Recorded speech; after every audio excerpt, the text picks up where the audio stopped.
ہمارا موضوع چل رہا تھا کہ زکوٰۃ کا حساب کرتے وقت ہم کن کن چیزوں کو منفی کر سکتے ہیں، یعنی اموال زکوٰۃ، سونا چاندی، کیش اور مال تجارت، یہ چار چیزوں کی ہم نے زکوٰۃ دینی ہے۔ لیکن شریعت کا اصول یہ ہے کہ آپ کے اوپر جو واجب الادا ہیں ان کو منفی کر کے دیکھیں گے، جو باقی بچے گا وہ نصاب کے بقدر ہو تو زکوٰۃ فرض ہے۔ تو وہ جو چیزیں ہم نے منفی کرنی ہیں وہ کیا کیا ہو سکتی ہیں؟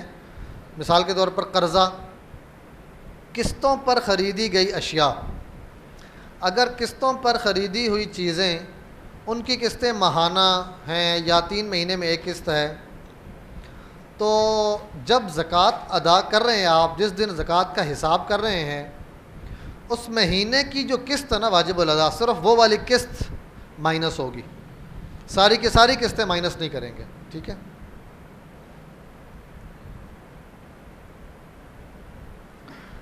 اچھا جی، اگر کسی شخص کے پاس سونا ہو، سونے کے علاوہ اس کے پاس اور کوئی چیز نہ ہو، اموال زکوٰۃ کے بارے میں کچھ لوگوں کو کچھ غلط فہمی ہے، ابھی بھی کچھ ساتھیوں نے جب سوال کیا تو مجھے اندازہ ہوا۔ اموال زکوٰۃ 4 ہیں۔ نمبر 1 سونا، بتائیں جی، نمبر 1 سونا، نمبر 2 چاندی، نمبر 3 نقدی، نمبر 4 مال تجارت۔ بس ان 4 کے علاوہ نہیں ہے بھائی۔ میں نے لیپ ٹاپ کا ذکر نہیں کیا تھا، ساتھیوں نے سوال کیا تو میں بتا دوں، لیپ ٹاپ بھی ضرورت میں آتا ہے۔ اگر کسی کو گھر سے ماں باپ نے 2 لاکھ روپے کا لیپ ٹاپ لے کے دے دیا ہے تو وہ صاحب نصاب نہیں ہوا بھائی، لیپ ٹاپ ضرورت میں آتا ہے۔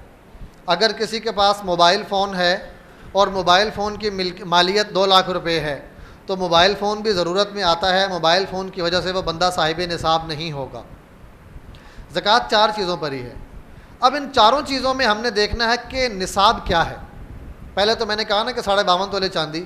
اب ان چاروں چیزوں کے اعتبار سے دیکھنا ہے، ان چاروں چیزوں کی ایک حد ہے نا، ان چاروں چیزوں میں نصاب دیکھنا ہے۔ اگر کسی کے پاس سونا ہو، سونے کے علاوہ باقی 3 چیزوں میں سے کچھ بھی نہ ہو، تو سونے کا نصاب ہے 7.5 تولہ سونا۔ یہی پڑھا نا فقہ کی کتابوں میں بھائی، 7.5 تولہ سونا نصاب ہے۔ لیکن یہ اس کے لیے ہے جس کے پاس سونے کے علاوہ اور کچھ نہیں ہے، اس کے لیے سونے کا نصاب 7.5 تولہ سونا ہی ہے۔ اگر سونا اس سے کم ہے تو زکوٰۃ فرض نہیں ہے اس کے اوپر۔ اگر کسی کے پاس چاندی ہے تو اس کا نصاب ہے 52.5 تولہ چاندی، ٹھیک ہے؟ سونے کا نصاب الگ ہو گیا، چاندی کا الگ ہو گیا۔ اب اس کے بعد ہے کسی کے پاس کیش ہے، کسی کے پاس نقدی ہے، تو نقدی میں ان میں سے کون سا نصاب معتبر ہوگا، سونے کا یا چاندی کا؟ کون سا ہوگا بھائی؟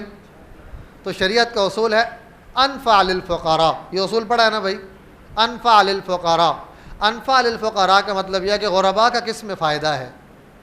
تو اگر چاندی کا نصاب لیں تو 52.5 تولے چاندی کی مالیت بنتی ہے تقریباً 1.5 لاکھ روپیہ، 1,40,000۔ اگر سونے کے نصاب کو بنیاد بنائیں تو 7.5 تولہ سونا، اس کی مالیت تو 14-15 لاکھ پہ چلی جائے گی نا بھائی۔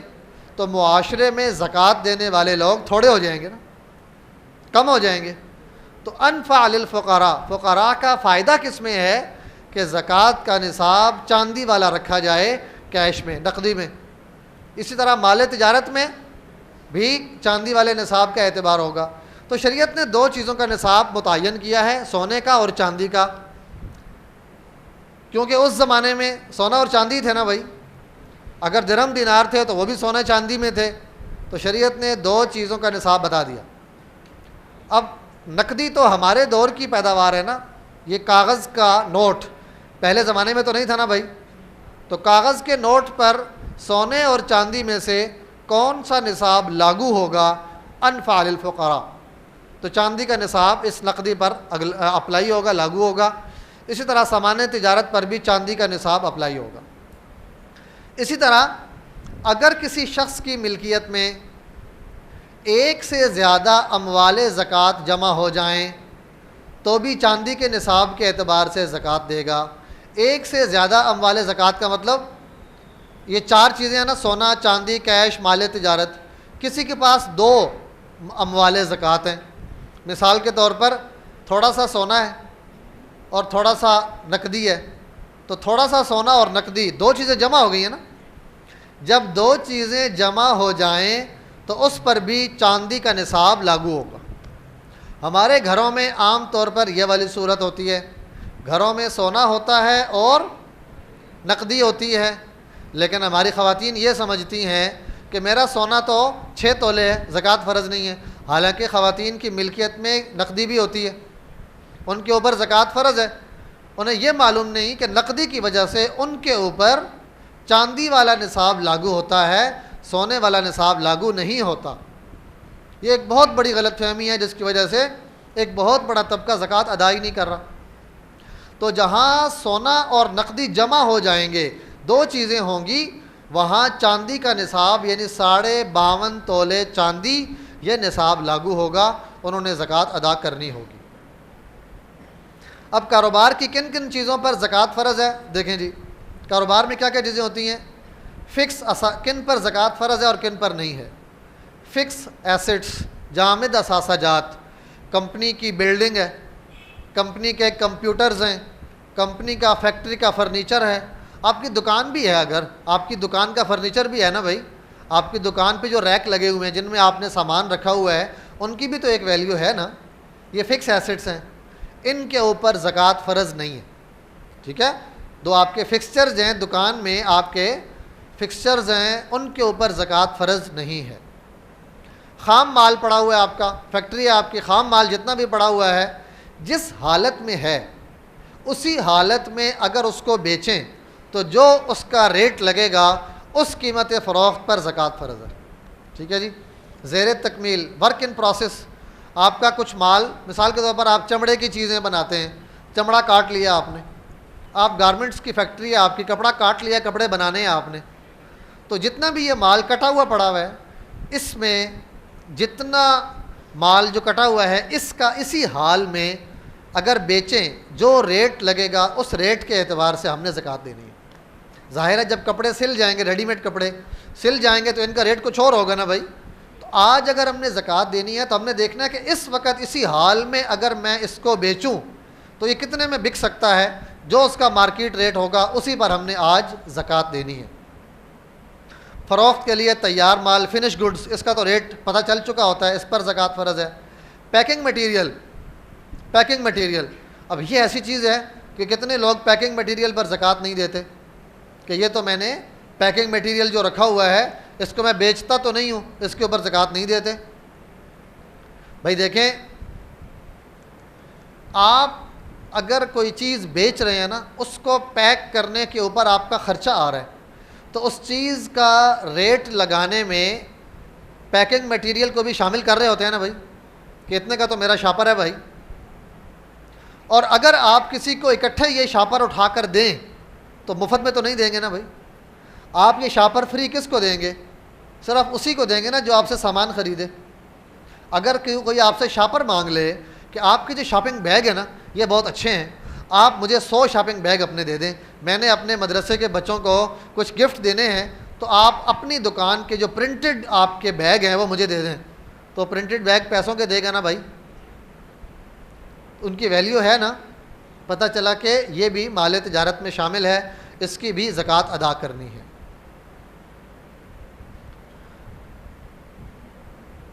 کوئی مال بسا اوقات ایسا ہوتا ہے جو بک نہیں رہا.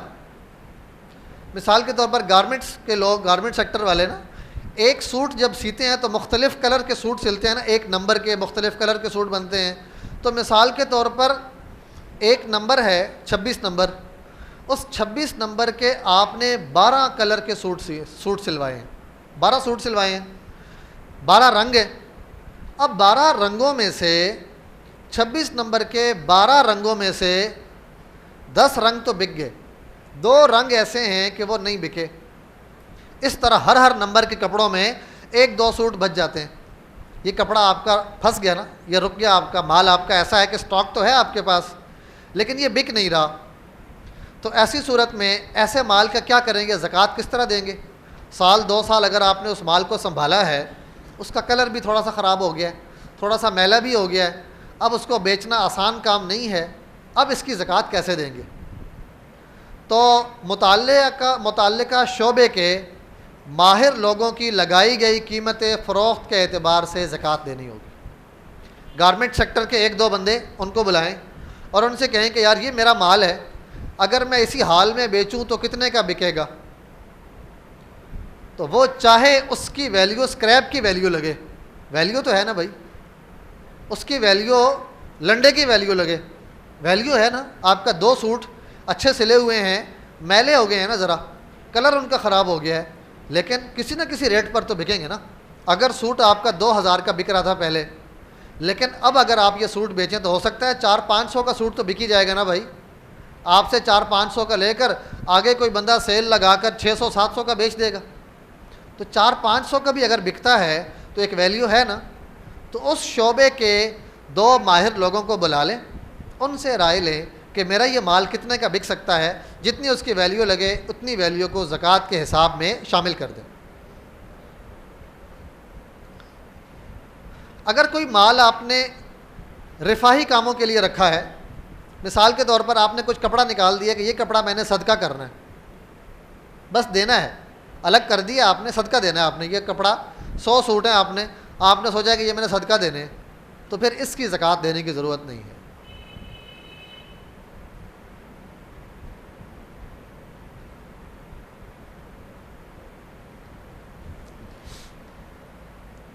اچھا جی، تھوڑا سا اس کو میں نے اختصار کیا کہ جو فیکٹری کی چیزیں ہیں ساری شاید آپ کے لیے مشکل ہوں۔ اب زکوٰۃ کرنے کا طریقہ دیکھیں۔ سب سے پہلی چیز زکوٰۃ کی تاریخ ہوتی ہے۔ ہر بندے کو اپنی زکوٰۃ کی تاریخ یاد رکھنا ضروری ہے۔ زکوٰۃ کی تاریخ، سال میں 1 مرتبہ زکوٰۃ دینی ہے نا بھائی۔ آپ کا زکوٰۃ کا سال شروع کب ہوگا؟ زکوٰۃ کا سال شروع کب ہوگا؟ آپ جب کبھی نصاب کے مالک بنے ہیں اس دن سے آپ کا زکوٰۃ کا سال شروع ہو گیا۔ مثال کے طور پر میں نے ایک مثال دی تھی کہ کسی کے والد فوت ہو گئے، وراثت میں اس کو 2 لاکھ روپیہ مل گیا، تو صاحب نصاب ہو گیا نا بھائی۔ اب والد صاحب کی وفات پر اس کے پاس مال آیا، وہ صاحب نصاب ہو گیا۔ آج کی اسلامی تاریخ کو یاد رکھ لے، اگلے جب دوبارہ یہی اسلامی تاریخ آئے گی، اس اسلامی تاریخ پہ اس نے زکوٰۃ دینی ہے۔ مثال کے طور پر والد صاحب کا انتقال ہوا ہے 10 اپریل کو، اور اس دن اسلامی تاریخ بنتی ہے 5 رمضان۔ اب اگلے سال جب 5 رمضان آئے گی تو 5 رمضان کو اس نے زکوٰۃ ادا کرنی ہے۔ 4 رمضان کو کیلکولیشن کر لے یا 5 رمضان کو کیلکولیشن کرے، یہ اس کی زکوٰۃ کی تاریخ ہے بھائی۔ اب جب لوگوں کو پتہ ہی نہیں ہوتا کہ ہمارے اوپر زکوٰۃ کب فرض ہوئی ہے، تو زکوٰۃ فرض ہونے کی کچھ میں بنیادیں بتا دیتا ہوں۔ عام طور پر بچوں کی ملکیت میں شادی سے پہلے مال نہیں ہوتا، تو جس دن شادی ہوئی ہے اس دن بچے یا بچی کی ملکیت میں مال آ گیا ہے۔ مبارکبادوں کی وجہ سے ہو سکتا ہے صاحب نصاب ہو جائے، عورت یا مرد، مبارکبادوں کا پیسہ جمع ہوا 2 لاکھ روپے تک پہنچ گیا، اگر اس کو ماں باپ نے دے دیا تو وہ صاحب نصاب ہے، ورنہ وہ ماں باپ اپنے پاس ہی رکھ لیتے ہیں مبارکبادوں کا پیسہ کہ ہم نے شادی پہ خرچہ کیا، یہ ہمارا حق ہے، ٹھیک ہے۔ ایون کہ لڑکی کی ماں بھی، لڑکی کا باپ بھی مبارکباد کا پیسہ اپنے پاس رکھیں گے۔ لڑکی کی شادی پہ آپ نے جہیز بہت دیا، لیکن لڑکی کو جتنی مبارکبادیں ملی ہیں وہ ساری کی ساری ماں اپنے پاس رکھ لے گی، کیونکہ خرچہ میں نے کیا ہے تو مبارکبادی کا پیسہ بھی مجھے ملنا چاہیے۔ اچھا چلو، بہرحال اگر وہ لڑکی کو مل گیا پیسہ یا لڑکے کو مل گیا تو وہ صاحب نصاب ہو گیا، اس کو اپنی شادی کی تاریخ یاد رکھ لینی چاہیے، یہ اس تاریخ سے اس کا سال شروع ہو چکا ہے، اگلے سال اسی تاریخ میں اس نے زکوٰۃ ادا کرنی ہے۔ نمبر 1 وراثت، نمبر 2 شادی، نمبر 3 منگنی۔ بعض اوقات منگنی کے موقع پر جو ہدایہ ملتے ہیں ان ہدایہ کی وجہ سے انسان صاحب نصاب ہو جاتا ہے۔ مثال کے طور پر لڑکی کو منگنی کے موقع پر کوئی لاکٹ سیٹ دیا کسی نے، اب لاکٹ سیٹ بھی نصاب کے بقدر تک پہنچ سکتا ہے، اس کے ساتھ اگر کیش مل جائے، 2 چیزیں ملیں گی تو 52.5 تولے چاندی کی ویلیو کراس کر جائے گا نا۔ اس طرح لڑکا، اس کو شادی کے موقع پر کسی نے انگوٹھی گفٹ کر دی، اب لڑکے کے لیے سونے کی انگوٹھی پہننا تو جائز نہیں ہے نا بھائی، جائز نہیں ہے نا، لیکن مرد کی ملکیت میں سونا ہو تو سکتا ہے نا بھائی، ہو سکتا ہے نا۔ تو اگر لڑکی والوں نے دے دی اس کو انگوٹھی، اس نے کہا جی نہیں پہننا جائز نہیں ہے، یہ ڈبی میں بند مجھے دے دو، میں پہنوں گا نہیں، ہدیہ میں قبول کر لیتا ہوں لیکن پہنوں گا نہیں۔ اس نے ڈبی میں بند انگوٹھی قبول کر لی تو سونا اس کی ملکیت میں آ گیا نا بھائی، تو ملکیت میں سونا آ گیا، اب اس کے ساتھ کیش ملا کر ہو سکتا ہے صاحب نصاب بن جائے۔ تو بھائی یہ بنیادیں ہیں، سوچ لینا چاہیے کہ میرے پاس نصاب کے مقدر مال کب آیا۔ اگر کسی کو شادی کے اوپر نصاب کے بقدر مال ملا ہے اور شادی ہوئے ہوئے 10 سال گزر چکے ہیں، تو 10 سال پیچھے بھی اگر آپ کو اپنی شادی کی انگریزی تاریخ یاد ہے، اور بندہ بولتا نہیں ہے ساری زندگی، وہ اس تاریخ کو نہیں بولتا بھائی، تو اس انگریزی تاریخ اگر آپ کو یاد ہے نا، تو اس کی اسلامی تاریخ نکال لیں، اس کی اسلامی تاریخ نکال لیں، وہ آپ کو اس کے اعتبار سے پتہ چل جائے گا کہ مجھے کتنے سالوں کی زکوٰۃ دینی ہے، یا کب سے میں صاحب نصاب ہوا ہوں، آپ کا حساب بن سکتا ہے۔ اچھا جی، یہ آپ کے سامنے ہے۔ اگر کبھی کسی شخص کو کسی طریقے سے بھی اپنے صاحب نصاب ہونے کی تاریخ پتہ نہ چل رہی ہو، یاد نہ آ رہا ہو، تو ایسی صورت میں پھر کوئی بھی اسلامی تاریخ اپنی زکوٰۃ کے لیے آپ متعین کر سکتے ہیں۔ جیسے آج کل تاجروں نے یکم رمضان رکھی ہوتی ہے، تو اگر آپ کو معلوم نہیں ہے کہ میرے پاس نصاب کے بقدر مال کب آیا، تو پھر اجازت ہے کہ آپ کوئی بھی اسلامی تاریخ اپنی زکوٰۃ کا حساب کرنے کے لیے متعین کر سکتے ہیں۔ تو یہ جو سمجھا جاتا ہے کہ زکوٰۃ کی تاریخ ہے ہی یکم رمضان، یہ بات غلط ہے، سمجھے بھائی؟ یہ شریعت کا اصول نہیں ہے کہ زکوٰۃ یکم رمضان کو دینی ہے۔ زکوٰۃ ہر کسی نے اپنے حساب سے دیکھنی ہے کہ میں کب صاحب نصاب ہوا ہوں اور میرا سال کب مکمل ہوا ہے۔ تو یہ زکوٰۃ کا طریقہ ہے۔ آپ کو اپنی زکوٰۃ کی تاریخ پتہ ہونی چاہیے۔ زکوٰۃ کی تاریخ میں آپ دیکھیں گے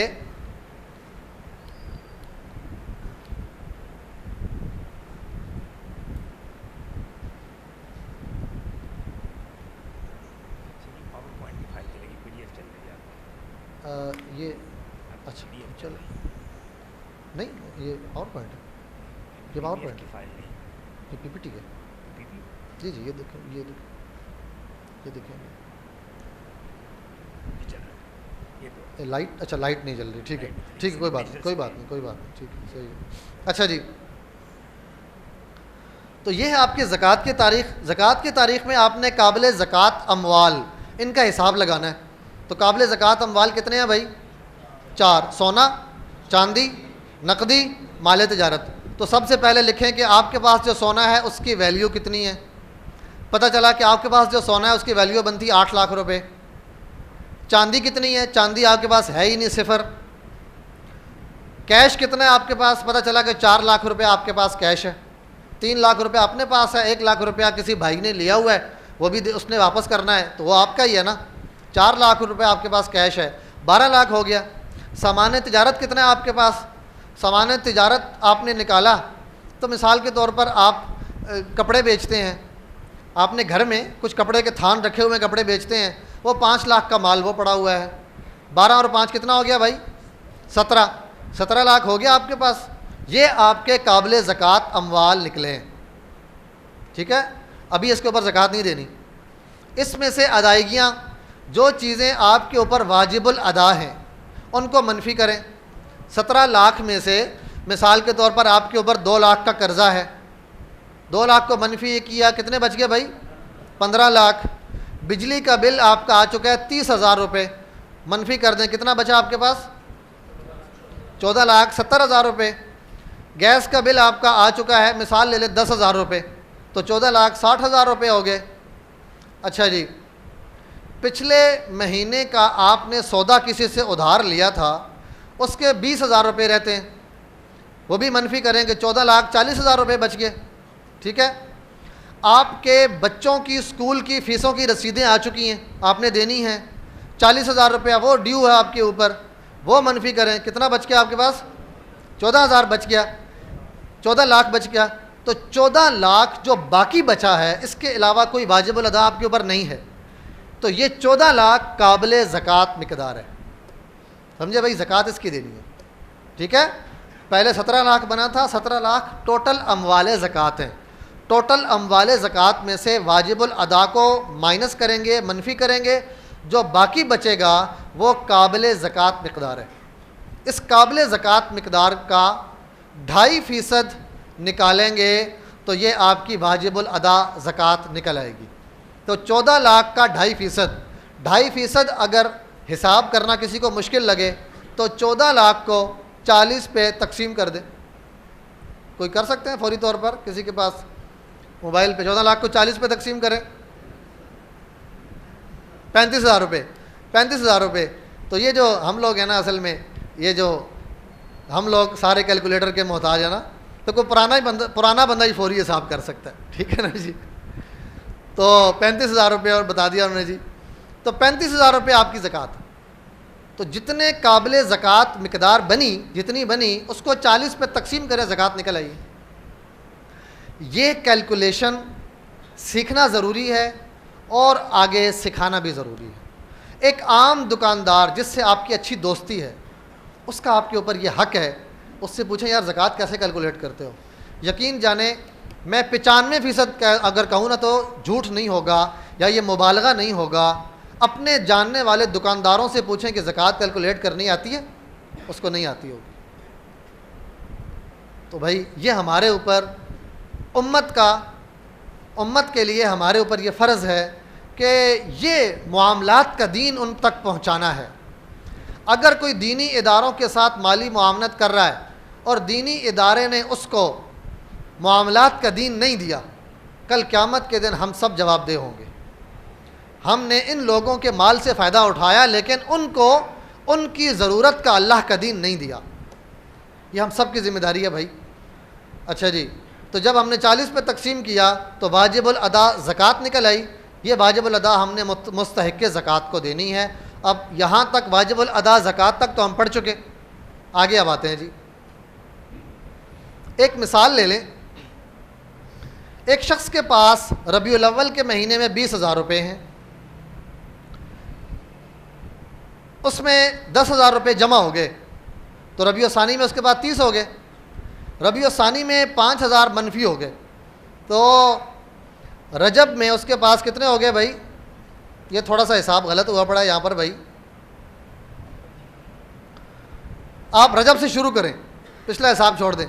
رجب میں اس کے پاس 40,000 روپے، اس میں 1,00,000 روپیہ جمع ہو گیا، 1,40,000 روپیہ بن گیا. شعبان میں اس کے پاس 1,40,000 ہے، اس میں جمع کیے 50,000 روپے. تو رمضان میں کتنے ہو گئے بھائی؟ 1,90,000. 1,90,000 میں سے 1,50,000 روپے خرچ ہو گئے. پیچھے کتنے بچے؟ 40,000 روپے. شوال میں اس کے پاس 40,000 روپے ہیں لیکن شوال میں اس کے پاس 8,50,000 روپے اور آ گئے. اب رجب میں اس کے پاس کتنے؟ 8,90,000 روپے. اور اس کے اوپر رجب کی 10 تاریخ کو زکوٰۃ ادا کرنا واجب ہے. تو زکوٰۃ کے بارے میں آپ نے شریعت کا اصول پڑھا ہے کہ اطراف میں، طرفین میں، آپ کے حول کے اطراف میں، طرفین میں، سال کی ابتدا میں اور سال کے آخر میں اگر آپ کے پاس نصاب کے بقدر مال موجود ہے تو زکوٰۃ فرض ہے. ایک روپے پر، ہر روپے پر سال گزرنا ضروری نہیں ہوتا. ٹھیک ہے؟ تو ایک آدمی 10 رجب میں صاحب نصاب ہے، اگلے سال 10 رجب میں بھی صاحب نصاب ہے تو زکوٰۃ فرض ہے. پچھلے سال 10 رجب میں اس کے پاس اگر 40,000 روپے ہیں لیکن اگلے سال 10 رجب میں اس کے پاس 8,90,000 روپے ہیں، اگر وہ 1,40,000 روپے کی وجہ سے صاحب نصاب تھا پچھلے سال 10 رجب کو، تو اگلے سال 10 رجب کو 8,90,000 روپیہ بھی تو نصاب سے اوپر ہے نا، اس کے اوپر زکوٰۃ فرض ہے. سمجھ گئے بھائی؟ یہ سمجھ آ گئی نا بھائی؟ تو 1,40,000 سے صاحب نصاب بنایا تھا نا ہم نے، 1,40,000 سے وہ صاحب نصاب ہو گیا ہے تو اگلے سال 8,90,000 کی وجہ سے اس نے زکوٰۃ دینی ہے. ہاں اگر 1,40,000 سے کبھی نیچے آ جائے، سال کے دوران 1,40,000 سے نیچے آ جائے، اس کا زکوٰۃ کا سال ٹوٹے گا نہیں، زکوٰۃ کا سال چلتا رہے گا. دیکھا جائے گا کہ یہاں 10 رجب میں جا کر بھی اگر اس کا مال 1,40,000 سے اوپر ہے تو زکوٰۃ فرض ہے. زکوٰۃ فرض ہے کیونکہ اطراف میں نصاب پایا جا رہا ہے نا. لیکن اگر وہ 1,40,000 روپیہ 10 رجب میں اس کے پاس ہے، درمیان سال میں اس کے پاس مال اتنا کم ہو گیا کہ وہ صفر پہ چلا گیا، مال بالکل ہلاک ہو گیا، مال بالکل ختم ہو گیا، اب اس کا زکوٰۃ کا سال ٹوٹ گیا۔ اب جب دوبارہ صاحب نصاب ہوگا، اب اس کا زکوٰۃ کا نیا سال شروع ہوگا اور اس نے زکوٰۃ کی نئی تاریخ یاد رکھنی ہوگی۔ سمجھ گئے بھائی؟ سب سمجھ گئے؟ تاریخ کا مطلب سمجھ گئے نا بھائی؟ تو زکوٰۃ کا سال اگر ایک دفعہ زکوٰۃ کا سال اس کا شروع ہو گیا تو درمیان سال میں اگر مال نصاب سے کم ہو جائے تو زکوٰۃ کا سال کیا ہوگا بھائی؟ جاری رہے گا۔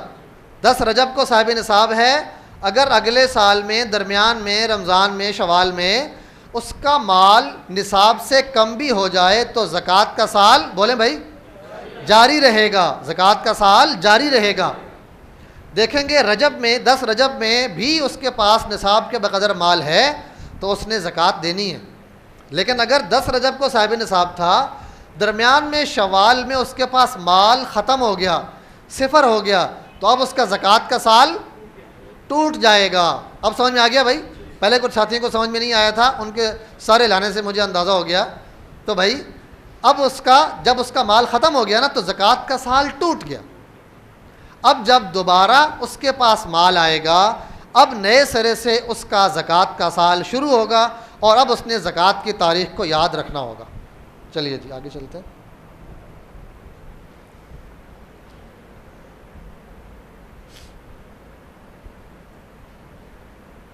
اب آ جائیں جی آخری موضوع اس سلسلے کا، زکوٰۃ کا مستحق کون ہے؟ مستحق زکوٰۃ کون ہے؟ آپ جانتے ہیں اللہ تبارک و تعالیٰ نے زکوٰۃ کے مصارف کو قرآن پاک میں متعین کر دیا۔ اللہ تعالیٰ نے قرآن مجید میں نماز کی رکعتیں بتائی ہیں، علماء بیٹھے ہیں بھائی، رکعتیں بتائی ہیں؟ نہیں بتائیں، لیکن زکوٰۃ صدقات کے مصارف بتائیں۔ پتہ چلا کہ یہ فریضہ اتنا اہم فریضہ ہے، اللہ نے زکوٰۃ کی فرضیت کے ساتھ ساتھ زکوٰۃ کا مستحق کون ہے مصارف بھی بتا دیے۔ انما الصدقات للفقراء والمساکین والعاملین علیہا والمؤلفۃ قلوبہم وفی الرقاب والغارمین وفی سبیل اللہ وابن السبیل فریضۃ من اللہ۔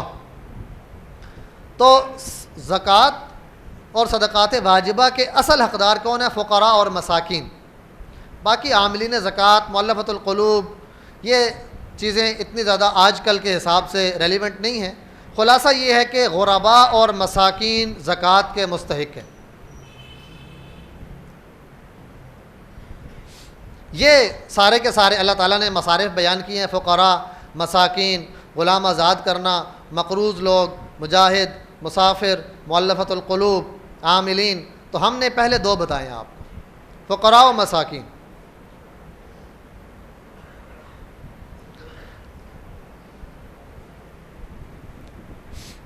کن لوگوں کو زکوٰۃ دینے سے زکوٰۃ ادا نہیں ہوتی؟ ایسے لوگ جنہیں محتاج اور ضرورت مند ہونے کے باوجود زکوٰۃ کی ادائیگی کرنے سے زکوٰۃ ادا نہیں ہوتی، ان میں سے نمبر 1 کافر۔ کافر غیر مسلم، اس کو اگر زکوٰۃ دی تو زکوٰۃ ادا نہیں ہوگی۔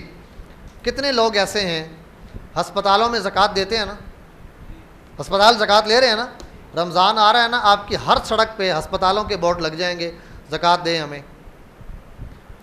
ہسپتال اگر آپ سے زکوٰۃ مانگے، بازاروں میں بیٹھے ہوئے لوگوں سے زکوٰۃ مانگے، اس ہسپتال سے یہ سوال کریں کہ آپ کا زکوٰۃ کا نظام علماء کی نگرانی میں بنا ہے یا نہیں؟ علماء کی نگرانی میں بنا ہے تو کن علماء نے آپ کا زکوٰۃ کا نظام بنایا ہے؟ اگر ان کے پاس زکوٰۃ کا نظام بنا ہوا ہے تو ان کو زکوٰۃ دیں، ورنہ زکوٰۃ نہ دیں۔ زکوٰۃ ادا نہیں ہوگی بھائی، ہو سکتا ہے ہو بھی جائے لیکن نہ ہونے کا امکان موجود ہے نا۔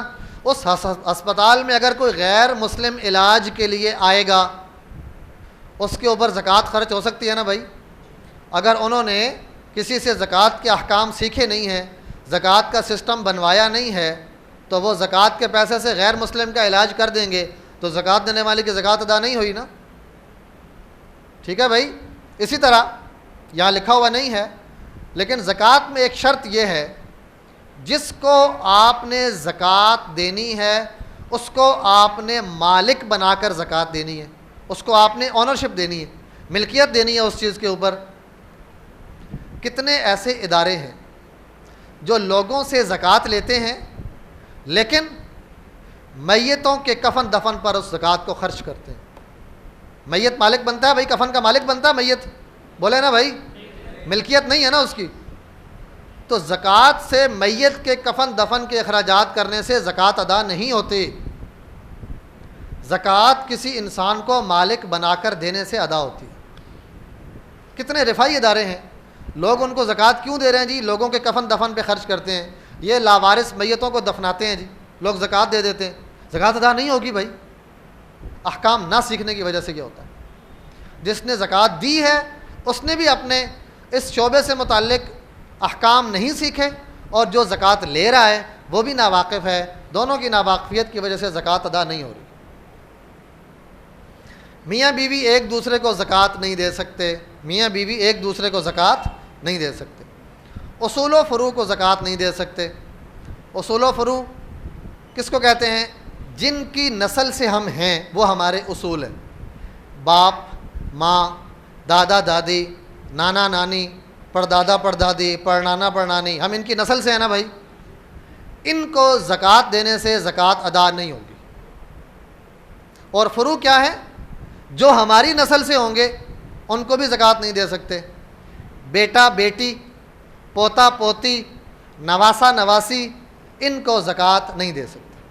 اصول و فروع سمجھ میں آگے بھائی؟ اب اصول و فروع کو ہم نے نکال دیا، پیچھے کون سے رشتے بچ گئے؟ بھائی بہن سے بننے والے رشتے، یہ بچ گئے نا بھائی۔ اصول و فروع کو نکالا، پیچھے بچے بھائی بہن سے بننے والے رشتے۔ اپنے بھائی بہن ان کو زکوٰۃ دے سکتے ہیں، بھائی بہن کی اولاد، بھانجے بھانجیاں، بھتیجے بھتیجیاں، ان کو زکوٰۃ دے سکتے ہیں۔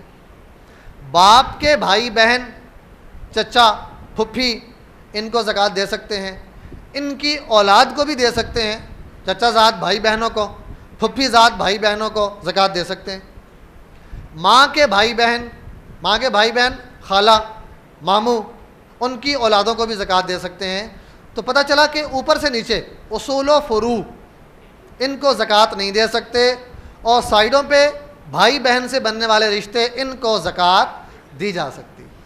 بلکہ حدیث میں آتا ہے کہ جو اپنے رشتہ داروں میں زکوٰۃ دے گا اللہ تعالیٰ اس کو دگنا اجر دیں گے۔ ایک اجر تو اللہ کے راستے میں مال خرچ کرنے کا، اور دوسرا اجر صلہ رحمی کا دوسرا اجر ملے گا۔ تو اس لیے بھائی اپنے اقرباء میں اگر کوئی مستحق زکوٰۃ ہو تو وہ ہماری پہلی ترجیح ہونا چاہیے کہ ہم اس کو زکوٰۃ دیں۔ سید اور ہاشمی کو زکوٰۃ نہیں دے سکتے۔ یہاں سید سے مراد وہ ہے جو لکھا ہوا ہے، یہاں سید سے مراد حضرت فاطمہ کی اولاد، اور ہاشمی سے مراد حضرت علی، حضرت جعفر، حضرت عقیل، حضرت عباس کی اولاد ہے۔ تو یہ سید وہ ہیں جو واقعتاً سید ہوں، اس کو زکوٰۃ نہیں دے سکتے، اور جو اچانک سید ہو گیا ہو اس کو زکوٰۃ دے سکتے ہیں بھائی، جو اچانک سید ہو جائے اس کو زکوٰۃ دے سکتے ہیں۔ ایک آدمی کے بارے میں کسی نے کہا کہ بھائی یہ سید ہے، دوسرے نے کہا یہ سید نہیں ہے، اس نے کہا نہیں سید ہے، یہ میرے سامنے سید ہوا ہے، ٹھیک ہے نا بھائی؟ تو بھائی یہ جو اچانک سید ہو جاتا ہے نا اس کو زکوٰۃ دے سکتے ہیں، کیونکہ وہ نسلاً اور خاندانی طور پر سید نہیں ہے نا، تو اس کو زکوٰۃ دی جا سکتی ہے اگر وہ غریب ہے تو۔ لیکن جو خاندانی اعتبار سے سید ہے اس کو زکوٰۃ نہیں دے سکتے۔ لیکن بھائی زکوٰۃ کیوں نہیں دے سکتے؟ نبی اکرم صلی اللہ علیہ وسلم نے اپنے لیے صدقے کے مال کو پسند نہیں فرمایا، اپنی اولاد کے لیے پسند نہیں فرمایا، اس لیے زکوٰۃ نہیں دے سکتے۔ لیکن اگر کوئی سید غریب ہے اس کے ساتھ آپ تعاون کریں گے تو نفلی صدقات سے اس کے ساتھ اس وجہ سے تعاون کریں گے کہ یہ سید ہے، آل رسول میں سے ہے، تو انشاءاللہ اجر دگنا ملے گا، مطلب عام صدقے سے زیادہ اجر ملے گا، اس محبت کی وجہ سے کہ یہ آل رسول میں سے ہے اور اس کو زکوٰۃ تو ہم دے نہیں سکتے اور زکوٰۃ کی مد میں تعاون کیا نہیں جا سکتا، لہٰذا نفلی صدقات میں اس کے ساتھ آپ تعاون کر رہے ہیں، خیرات عطیات ہدیے میں تعاون کر رہے ہیں، تو انشاءاللہ آپ کو اجر زیادہ ملے گا۔ اب زکوٰۃ کے مستحق کی تحقیق کیسے کریں؟ یہ ایک مشکل کام ہے بھائی۔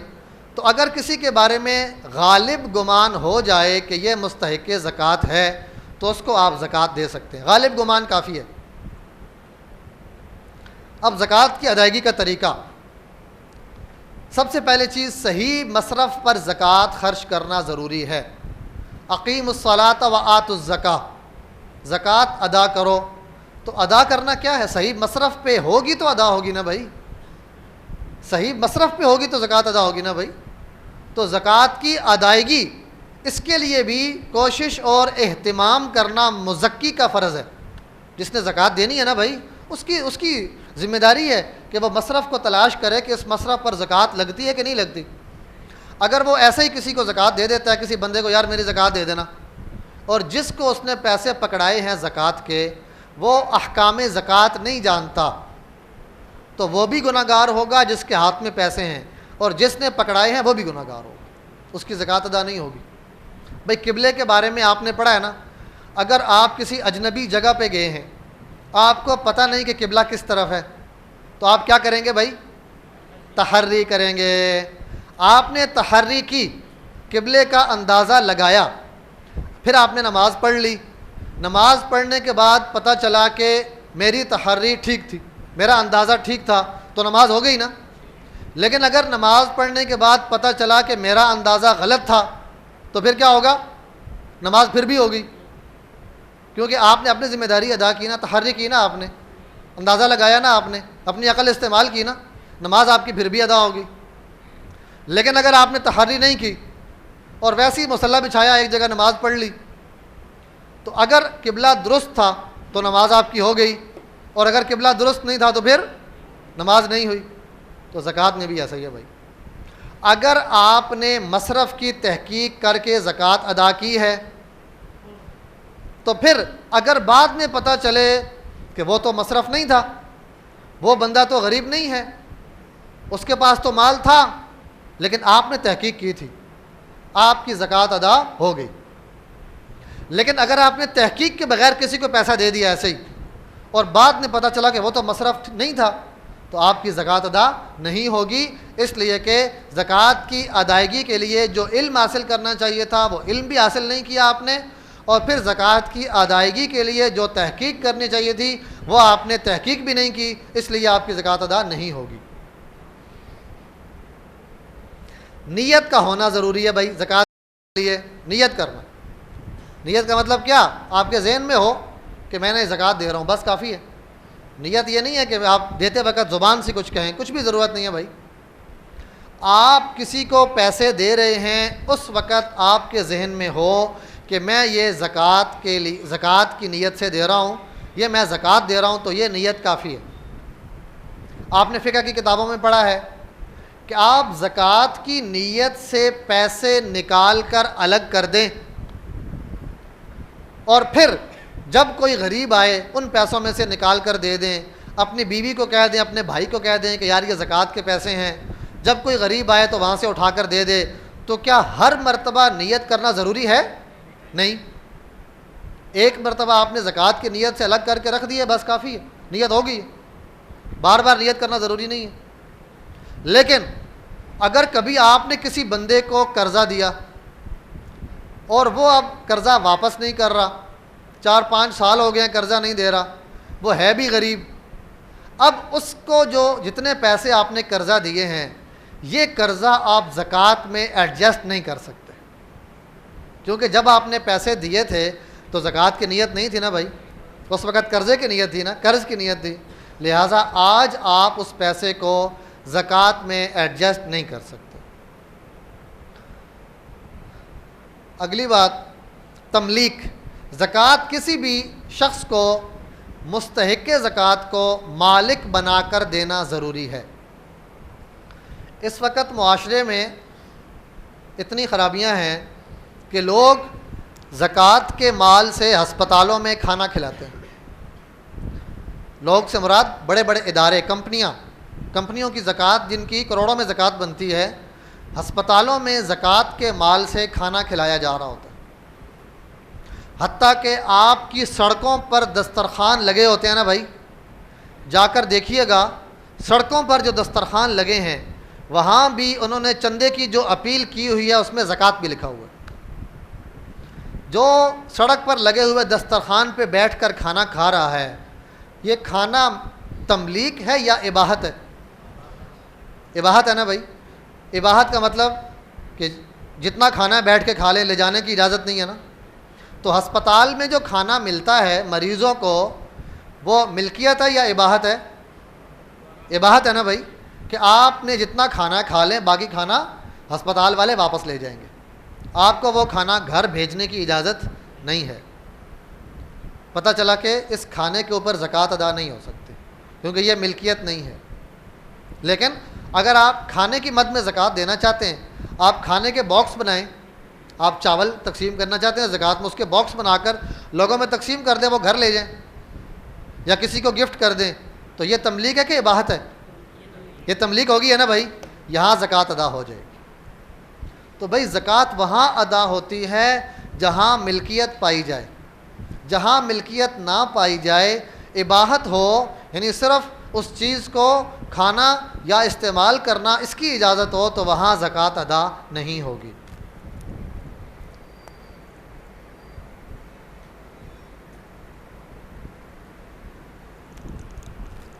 اب آپ لوگ بتائیں بھائی، اگر آپ کے محلے میں ایک محلہ ہے، سارے غریب لوگ رہتے ہیں وہاں پر، وہ لوگ پانی کا انتظام نہیں کر سکتے، پانی کا انتظام نہیں کر سکتے، تو چند مخیر حضرات زکوٰۃ کے پیسے سے ان کو پانی کا بور کروا کے دے سکتے ہیں؟ بتائیں بھائی، کیوں؟ ملکیت نہیں پائی جا رہی، ٹھیک ہے؟ وہ جو بور کروایا جا رہا ہے نا، وہاں کوئی انڈیویجول اس کا مالک تو نہیں بن رہا نا بھائی، تو آپ زکوٰۃ کے پیسے سے ان کو پانی کا بور کرا کے نہیں دے سکتے۔ مسجد کے اوپر زکوٰۃ لگ سکتی ہے ابھی؟ بتائیں، نہیں لگتی۔ کیوں نہیں لگتی بھائی؟ کوئی انفرادی طور پر کوئی شخص اس کا مالک نہیں ہے نا بھائی۔ اسی طرح میت اپنے کفن کا مالک نہیں ہوتا نا، تو میت کے کفن دفن پر بھی زکوٰۃ خرچ نہیں کی جا سکتی۔ جہاں جہاں تملیک نہیں ہے وہاں زکوٰۃ خرچ نہیں کی جا سکتی۔ اسی طرح زکوٰۃ کسی چیز کا عوض نہیں ہونی چاہیے، زکوٰۃ کسی چیز کا عوض نہیں ہونی چاہیے۔ اگر اپنے ملازم کو آپ تنخواہ زکوٰۃ کی مد میں دے دیں تو آپ کی زکوٰۃ ادا نہیں ہوگی۔ ملازم کی تنخواہ ہے، آپ کا ڈرائیور ہے، کوئی مثال کے طور پر آپ کے سامنے جھاڑو لگانے والا ایک شخص ہے، دکان کی صفائی کرنے والا ایک لڑکا ہے، اس کی تنخواہ ہے 20,000 روپے، تو اس کی 20,000 روپے تنخواہ آپ 10,000 اپنی جیب سے ڈالتے ہیں، 10,000 زکوٰۃ کے اٹھا کے اس کو دے دیں تو آپ کی زکوٰۃ ادا نہیں ہوگی، کیونکہ 20,000 روپے اس کی محنت کا عوض ہے نا۔ تو عوض میں اگر زکوٰۃ ادا کریں گے تو زکوٰۃ ادا نہیں ہوگی۔ زکوٰۃ کا اصول کیا ہے؟ زکوٰۃ کی ادائیگی سے آپ کوئی دنیاوی فائدہ نہیں اٹھا سکتے۔ جب کسی چیز کے عوض میں دیں گے تو آپ دنیاوی فائدہ اٹھا رہے ہیں نا بھائی۔ آپ نے اپنے ملازم کی 20,000 تنخواہ دینی ہے، 10,000 آپ نے جیب سے دی ہیں، 10,000 زکوٰۃ کے اٹھا کے دیے ہیں، تو اپنی جیب کا 10,000 بچا لیا نا آپ نے، یہ جائز نہیں ہے، آپ کی زکوٰۃ ادا نہیں ہوگی۔ ہاں اگر عوض نہ ہو تو ملازم کو زکوٰۃ دی جا سکتی ہے۔ آپ کی دکان پہ ایک لڑکا کام کرتا ہے، وہ غریب ہے، تنخواہ اس کی 20,000 ہے، آپ نے تنخواہ وقت پہ دے دی ہے، لیکن آپ نے کبھی زکوٰۃ کی مد میں بھی اس کو کچھ دے دیا ہے تو شرعاً جائز ہے، ٹھیک ہے بھائی، شرعاً جائز ہے۔ عوض میں اگر آپ کسی چیز کے عوض میں، کسی خدمت کے عوض میں زکوٰۃ دیں گے تو زکوٰۃ ادا نہیں ہوگی۔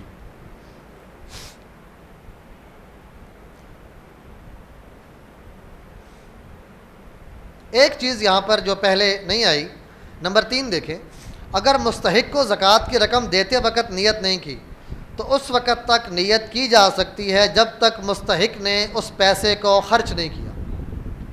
جب تک خرچ نہیں کیا نا تو آپ اسے کہہ سکتے ہیں، بتا سکتے ہیں کہ یہ زکوٰۃ ہے، یا آپ نے نیت کر سکتے ہیں۔ جب خرچ ہو گیا تو اب آپ کی نیت کا اعتبار نہیں ہوگا۔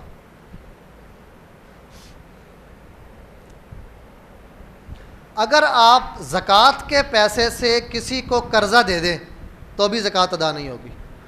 قرضے سے وہ انسان اس چیز کا مالک تو نہیں بن گیا نا، اس نے واپس کرنا ہے نا بھائی، تو قرضے میں ایک طرح کی ملکیت ہوتی ہے کہ اس پیسے کو خرچ کیا جا سکتا ہے، لیکن کسی کو قرضہ دینے سے بھی زکوٰۃ ادا نہیں ہوگی۔ زکوٰۃ دیتے وقت ہمیشہ رقم دینا ہی ضروری نہیں ہے، بلکہ آپ زکوٰۃ کی مد میں کوئی چیزیں دینا چاہیں تو دے سکتے ہیں۔ آپ کی کپڑے کی دکان ہے، آپ کوئی کپڑے زکوٰۃ کی مد میں دینا چاہیں دے سکتے ہیں۔ آپ کا کریانہ سٹور ہے، آپ راشن زکوٰۃ کی مد میں دینا چاہیں دے سکتے ہیں۔ بس ایک بات کا لحاظ رکھنا ہے، زکوٰۃ کی مد میں وہ چیز دینی ہے جو قابل استعمال ہو، ٹھیک ہے بھائی؟ ورنہ زکوٰۃ کی مد میں بسا اوقات ایسی چیز دی جاتی ہے کہ جو قابل استعمال ہی نہیں ہوتی، وہ زکوٰۃ کی مد میں دینا جائز نہیں ہے بھائی۔ کپڑا آپ نے زکوٰۃ کی مد میں دے دیا، اس کپڑے کو سلوانے میں ایک بندے نے 1500 روپے سلائی دے دی، چلو 1000 روپیہ کر لیں۔ ایک بندے نے 1000 روپیہ سلائی دی، 1000 روپیہ سلائی غریب آدمی نے اپنی جیب سے دی ہے نا بھائی، جس کو آپ نے زکوٰۃ میں کپڑا دیا ہے اس نے 1000 روپیہ اپنی جیب سے لگایا ہے نا، لیکن وہ کپڑا ایک دفعہ دھلنے کے بعد دوبارہ پہننے کے قابل نہیں رہا، تو آپ نے اس کو کپڑا نہیں دیا بلکہ اس کی جیب سے 1000 روپیہ بھی نکلوا لیا، اس کا غریب آدمی کا 1000 روپیہ بھی ضائع کروا دیا نا بھائی۔ تو اس لیے بھائی زکوٰۃ کی مد میں وہ چیز دینے سے زکوٰۃ ادا ہوگی جو چیز واقعتاً قابل قدر ہو، ویلیویبل ہو، اس کی کوئی ویلیو ہو اور وہ استعمال کے قابل ہو، تب اس میں زکوٰۃ ادا ہو سکتی ہے۔ اسی طرح راشن ہے، آپ راشن میں آٹا دے رہے ہیں لیکن اس آٹے میں اتنا کیڑا ہے کہ وہ آٹا کھانے کے قابل نہیں ہے، تو بھائی زکوٰۃ ادا نہیں ہوگی۔ وہ چیز قابل استعمال ہونی چاہیے تو زکوٰۃ ادا ہوگی۔ اسی طرح کوئی دال ہے، چاول ہیں، ہر چیز میں زکوٰۃ ادا ہو جائے گی، لیکن اگر وہ دال ایسی ہے، وہ چاول ایسے ہیں کہ ان میں اتنی کیڑی ہے کہ وہ کھانے کے قابل نہیں ہے، بلکہ وہ جو بندہ کھائے گا اس کے بیمار ہونے کا اندیشہ ہے، تو نہ صرف یہ کہ زکوٰۃ ادا نہیں ہوگی بلکہ یہ الٹا باعث گناہ ہوگا، الٹا باعث گناہ بھی ہوگا۔ اگلی بات ہم نے کہا تھا کہ زکوٰۃ دیتے وقت نیت کرنا ضروری ہے، لیکن جس کو آپ زکوٰۃ دے رہے ہیں اس کو بتانا ضروری نہیں ہے کہ یہ زکوٰۃ ہے، ٹھیک ہے بھائی؟ بتانا ضروری نہیں ہے۔ آپ کسی بھی عنوان سے اس کو دیں، اس کو گفٹ کے عنوان سے دے دیں، یہ میری طرف سے آپ کے لیے گفٹ ہے، کوئی حرج کی بات نہیں ہے۔ نیت آپ کی زکوٰۃ کی ہے تو ٹھیک ہے، زکوٰۃ ادا ہو جائے گی۔ اگر آپ نے دیکھا کہ ایک شخص آپ کا ملازم یا کوئی مدرسے کا بچہ، آپ نے دیکھا کہ بالغ بچہ وہ بہت محنت سے پڑھتا ہے، اس کو اگر زکوٰۃ کی مد میں کسی نے کچھ پیسے دے دیے تو زکوٰۃ ادا ہوگی۔ آپ نے اسے کیا کہا؟ یہ تمہارا انعام ہے، مدرسے کا امتحانات کا نتیجہ ہے، تو آپ نے کہا جی امتحان میں بچوں کو آپ نے انعام دینا ہے نا، میں آپ کو کتابیں لے کر دیتا ہوں، زکوٰۃ کی مد میں بچوں کو انعام میں دے دیں تو آپ کی زکوٰۃ ادا ہو جائے گی۔ بلکہ کتاب اگر زکوٰۃ میں ادا کریں گے تو صدقہ جاریہ ہے، کتاب پڑھیں گے لوگ، جتنا عرصہ کتاب سے فائدہ اٹھاتے رہیں گے آپ کو ثواب ملتا رہے گا۔ آپ نے کہا جی بچوں کو آپ نے انعام دینا ہے، زکوٰۃ کی مد میں کپڑا دوں گا مدرسے میں تو زکوٰۃ ادا ہو جائے گی، بلکہ ثواب اس کا مستقل چلتا رہے گا کہ ایک کپڑا پہنے گا انسان، نمازی آدمی کپڑا پہنے گا تو اس کو 2 سال 3 سال کپڑا پہنے گا نمازی آدمی تو ثواب ملتا رہے گا نا بھائی۔ جس نے اس تک یہ مال پہنچایا ہے، کپڑے پہنچائے، اس کو ثواب ملتا رہے گا نا بھائی۔ آپ ایک نمازی آدمی کو ایک گھڑی گفٹ کرتے ہیں نا، گھڑی، نمازی آدمی گھڑی سے کیا فائدہ اٹھائے گا؟ نماز کا ٹائم دیکھے گا، نماز کے لیے بار بار ٹائم دیکھے گا نا بھائی۔ تو اس لیے بھائی ہمیں احادیث میں کیا بات سکھائی؟ اکل طعامکم الابرار، دعا ہے نا بھائی، کس چیز کی دعا ہے؟ اکل طعامکم الابرار، دعا کب پڑھنی چاہیے بھائی؟ افطاری نہیں بھائی، بھائی مہمان اپنے میزبان کو دعا دے نا بھائی، مہمان اپنے میزبان کو دعا دے۔ اکل طعامکم الابرار، تمہارا کھانا نیک لوگ کھائیں۔ تو پتہ چلا نیک لوگوں پر اگر کوئی چیز خرچ کی جائے تو یہ سعادت کی بات ہے۔ آپ کا کھانا نیک لوگ کھائیں، جس نیک شخص نے آپ کا کھانا کھایا ہے اس کو تقویت ملی ہے تو یہ تقویت بھی اس کی عبادت کے لیے استعمال ہوگی نا بھائی، تو یہ سعادت کی بات ہے نا۔ نیک آدمی کو آپ نے کپڑا دیا ہے، گھڑی دی ہے، نمازی آدمی ہے، تو آپ کے اجر میں اضافہ ہو جاتا ہے بھائی۔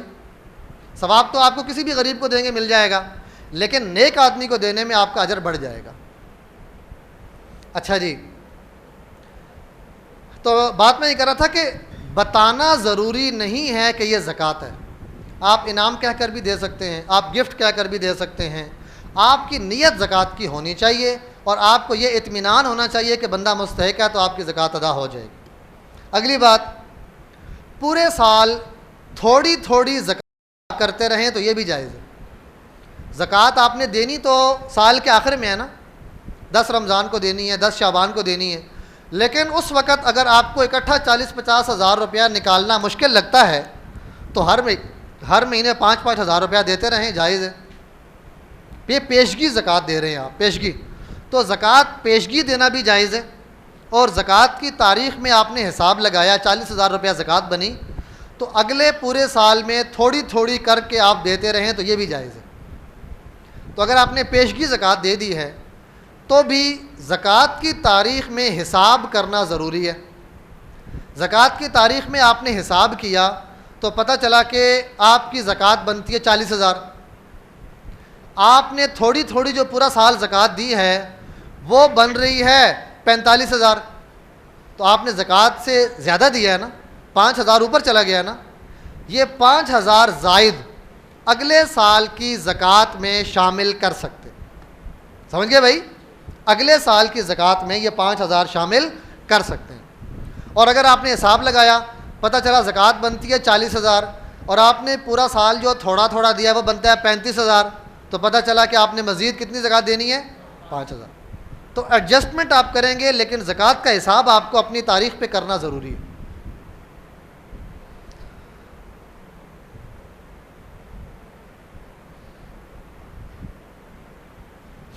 زکوٰۃ کی ادائیگی میں ان چیزوں سے اجتناب کرنا چاہیے۔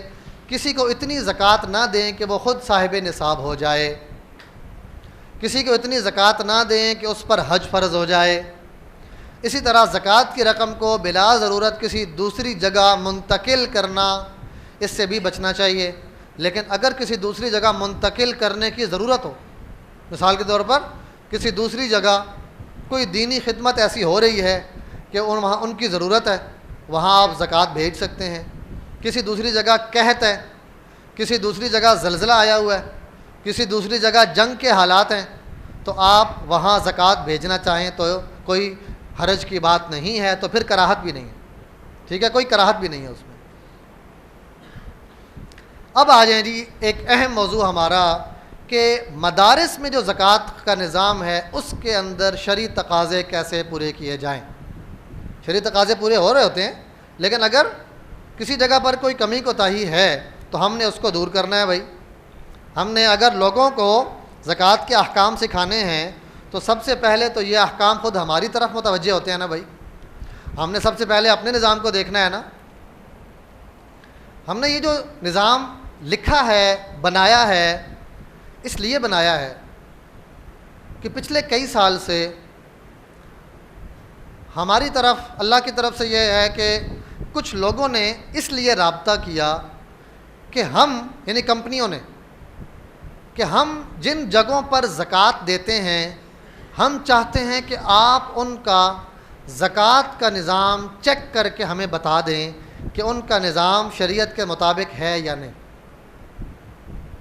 جب ہم نے دیکھنا شروع کیا تو پتہ چلا کہ ہمارے اپنے ہی کتنے ایسے مدارس ایسے نکلے کہ جہاں زکوٰۃ کا نظام، زکوٰۃ کے استعمال کا نظام، اس میں بہت سے شریعہ کے تقاضوں کو پورا نہیں کیا جا رہا تھا۔ علماء میں بیٹھ کر ایسی بات کرنا مشکل ہوتا ہے کہ ایکسیپٹیبلٹی نہیں ہوتی، مشکل لگتا ہے کہ ایسا لگتا ہے کہ خیر کوئی ہم اپنے طبقے پر کوئی تنقید، خواہ مخواہ تنقید کر رہے ہیں، لیکن چونکہ یہ چیزیں ہم نے آبزرو کی، دیکھیں، صرف دیکھی نہیں، پھر ہم نے یہ خدمت بھی فراہم کی اللہ کے توفیق سے کہ جہاں زکوٰۃ کا نظام بنا ہوا نہیں ہے ہم ان کا نظام بنواتے ہیں۔ پھر ہم نے ان کے ساتھ مل کر زکوٰۃ کا نظام بنایا۔ مقصد کسی کی زکوٰۃ کو روکنا نہیں ہے بھائی، مقصد یہ ہے کہ زکوٰۃ صحیح طور پر ادا ہو۔ ہمارے استاد جی حضرت مفتی رفیع عثمانی صاحب نور اللہ مرقدہ، حضرت فرمایا کرتے تھے محتمم بننا گلے کا طوق ہے۔ محتمم بننا گلے کا طوق ہے. فرماتے تھے کہ اگر غلطی ہو جائے نا مالی معاملات میں، کبھی غلطی ہو جائے، یہ ایسا گلے کا طوق ہے کہ عام کبھی کسی سے انسان سے کوئی غلطی ہو جائے نا، تو انسان کو جب احساس ہو جائے تو معافی مانگے، تو اللہ سے معافی مانگے گا، معاف ہو جائے گا. کسی بندے کا حق مارا ہے، اس سے معافی مانگ لے گا جا کر، معاف ہو جائے گا. لیکن لوگوں کے اموال کو اللہ کے راستے میں استعمال کرنا یہ ایسی چیز ہے کہ اگر اللہ کے احکام کی خلاف ورزی ہو گئی اور لوگوں کے اموال صحیح طور پر اللہ کے راستے میں خرچ نہ ہوئے، احساس ہو جانے کے باوجود کس کس سے معافی مانگیں گے، ہمیں پتہ ہی نہیں ہے کس کس نے کتنا پیسہ دیا. احساس ہو جانے کے باوجود بھی معافی کا راستہ کوئی نہیں. اس لیے بھائی یہ بہت حساس شعبہ ہے، اس لیے ہمیں اس پر بات کرتے ہوئے یقین جانے کوئی مبالغہ نہیں کر رہا، ہمیں بہت ڈر لگتا ہے. لیکن بھائی ہمارے اوپر یہ احکام متوجہ ہوتے ہیں، ہم نے سیکھنے ہیں نا بھائی. تو اس لیے بھائی کوئی تنقید کسی کے اوپر نہیں ہے، کوئی کسی کے اوپر تنقید نہیں ہے. ہم نے اپنے شعبے کے بارے میں بھی دیکھنا ہے. ہم اگر دکانوں پہ کمپنیوں کی زکوٰۃ کا نظام ٹھیک کر رہے ہیں نا، تو اپنا زکوٰۃ کا نظام میں بھی ہماری جتنی شفافیت ہوگی اتنا ہی لوگوں کے اندر انفاق فی سبیل اللہ کا جذبہ بڑھے گا. چلیے جی، نمبر 1، مدرسے میں مستحق زکوٰۃ طلبہ ہوں، مستحق زکوٰۃ طلبہ موجود ہوں. نمبر 2، طلبہ کی ضروریات پوری کرنے کا نظم بھی ہو.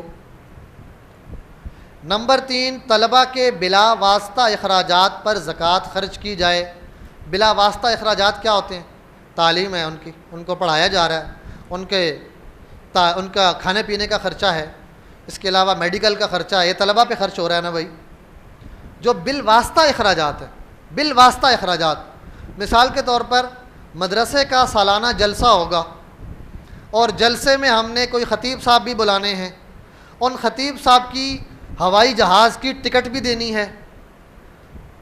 زکوٰۃ کے پیسے سے خطیب صاحب کی ہوائی جہاز کی ٹکٹ دینا جائز ہوگا؟ بولیں بھائی. یہ اس طرح کے مسائل ہیں نا بھائی. اس لیے میرے عزیزو، یہ ہمیں اپنے نظام کو دیکھنا ہے. اپنے نظام کے اندر جتنی شفافیت آئے گی اتنا ہی ہم اپنے معاشرے میں لوگوں کا مالی معاملات کا دین ان کو دینے کے قابل ہوں گے. ٹھیک ہے بھائی. میں بہت معافی چاہتا ہوں یار اگر کسی کو کوئی بات بری لگے نا بھائی. اچھا جی، یہ جو ہم نے لکھا ہے نا مستحق زکوٰۃ طلبہ ہوں، کتنے مدارس ایسے ہوتے ہیں کہ ان کے پاس مستحق زکوٰۃ طلبہ ہے ہی نہیں، مستحق زکوٰۃ طلبہ ہی نہیں ہے. ان کے پاس پڑھنے کے لیے جو لوگ آتے ہیں وہ کاروبار کرتے ہیں، تھوڑی دیر کے لیے آتے ہیں، آ کے بیٹھ کر پڑھتے ہیں اور چلے جاتے ہیں. ایسا مدرسہ اگر زکوٰۃ لے رہا ہے، ہم نے زکوٰۃ کے مصارف پڑھے ہیں، انما الصدقات للفقراء والمساکین، کیا ان مصارف میں کہیں لکھا ہے کہ مدرسہ زکوٰۃ کا مصرف ہے؟ بتائیں بھائی. صفا کے مدرسے کو مصرف زکوٰۃ کہا گیا؟ صفا کے مدرسے کو مصرف زکوٰۃ نہیں کہا گیا نا بھائی. تو مصرف زکوٰۃ کیا ہے؟ غرباء اور فقراء. تو مدرسے میں اگر زکوٰۃ لگتی ہے تو اس وجہ سے لگتی ہے کہ یہاں مسافر طلبہ ہوتے ہیں، یہاں وہ طلبہ ہیں جو مستحق زکوٰۃ ہیں، جن کے پاس صاحب نصاب کے بقدر مال نہیں ہے. اور جس کے پاس نصاب کے بقدر مال نہیں ہے وہ اگرچہ دیکھنے میں صاف ستھرے کپڑے اچھے بھلے پہنے ہوئے ہیں، لیکن شرعی اصطلاح میں وہ فقراء و مساکین کے کیٹیگری میں آتا ہے. تو مدرسہ زکوٰۃ کا مستحق کیوں ہے؟ مستحق زکوٰۃ طلبہ کی وجہ سے. سمجھ میں آ گیا نا بھائی. کوئی ہسپتال اگر زکوٰۃ لے رہا ہے تو کیا مصارف زکوٰۃ میں ہسپتال کا نام ہے؟ نہیں ہے. تو ہسپتال کو زکوٰۃ دینا تب جائز ہوگا جب فقراء و مساکین کے اوپر وہ زکوٰۃ خرچ ہوتی ہو. میرے ایک دوست نے مجھے بتایا کہ ان کو ہسپتال کے ایک ڈاکٹر صاحب نے کہا کہ آپ کے والد صاحب کا دل کا آپریشن ہے، میں آدھا زکوٰۃ سے کروا دوں گا.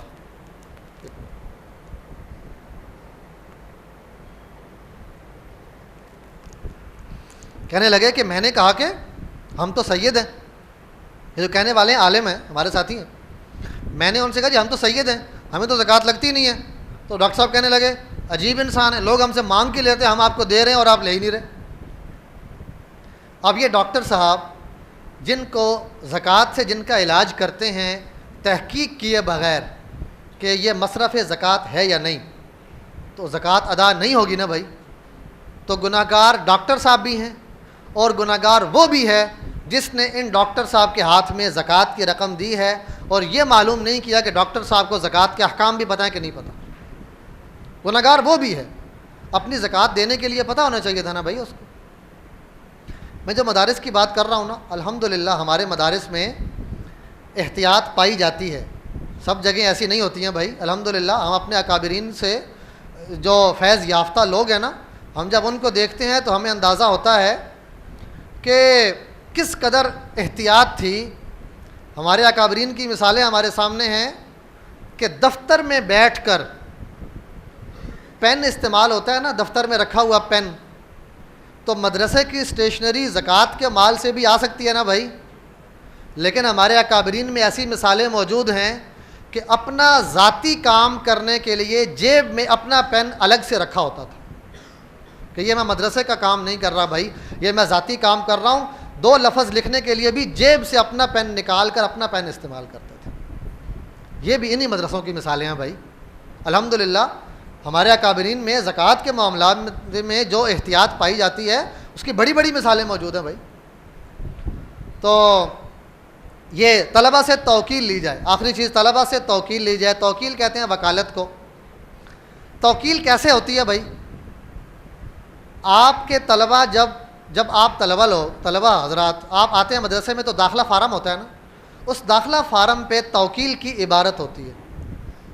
توکیل کی عبارت آگے میں آپ کو دکھا دیتا ہوں، یہ ہے جی توکیل کی عبارت: میں محتمم مدرسہ اور ان کے مقرر کردہ نمائندوں کو وکیل بناتا ہوں کہ وہ میرے لیے زکوٰۃ اور دیگر صدقات واجبہ کی رقم اور اشیاء وصول کر کے مجھ پر اور دیگر مستحقین پر خرچ کریں یا ادارے کی ملکیت میں دے دیں۔ تمام بڑے اداروں میں، اچھے اداروں میں، داخلہ فارم میں یہ شک موجود ہے نا بھائی۔ تو پتہ چلا کہ ہمارے اکثر مدارس میں زکوٰۃ کے نظام کو منظم کیا گیا، یہ شک موجود ہوتی ہے۔ تو داخلہ فارم میں توکیل کی عبارت شامل کریں، غیر مستحق طلبہ کی تعیین کریں۔ تو طالب علم سے یہ عبارت پڑھوائی جاتی ہے اور اسے کہا جاتا ہے کہ اگر تم مستحق زکوٰۃ ہو تو پھر دستخط کر دو، اور اگر مستحق زکوٰۃ نہیں ہو تو اس عبارت کو کاٹ کر دستخط کر دو۔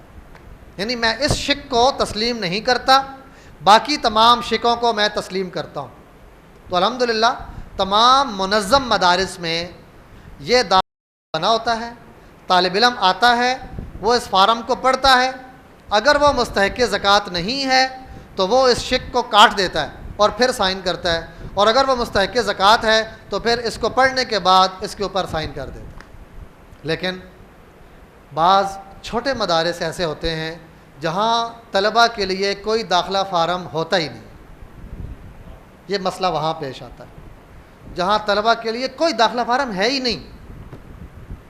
تو اگر طلبہ کی طرف سے توکیل نہیں ہے تو ہم یہ نہیں کہہ رہے کہ زکوٰۃ ادا ہی نہیں ہوگی، زکوٰۃ ادا ہو سکتی ہے۔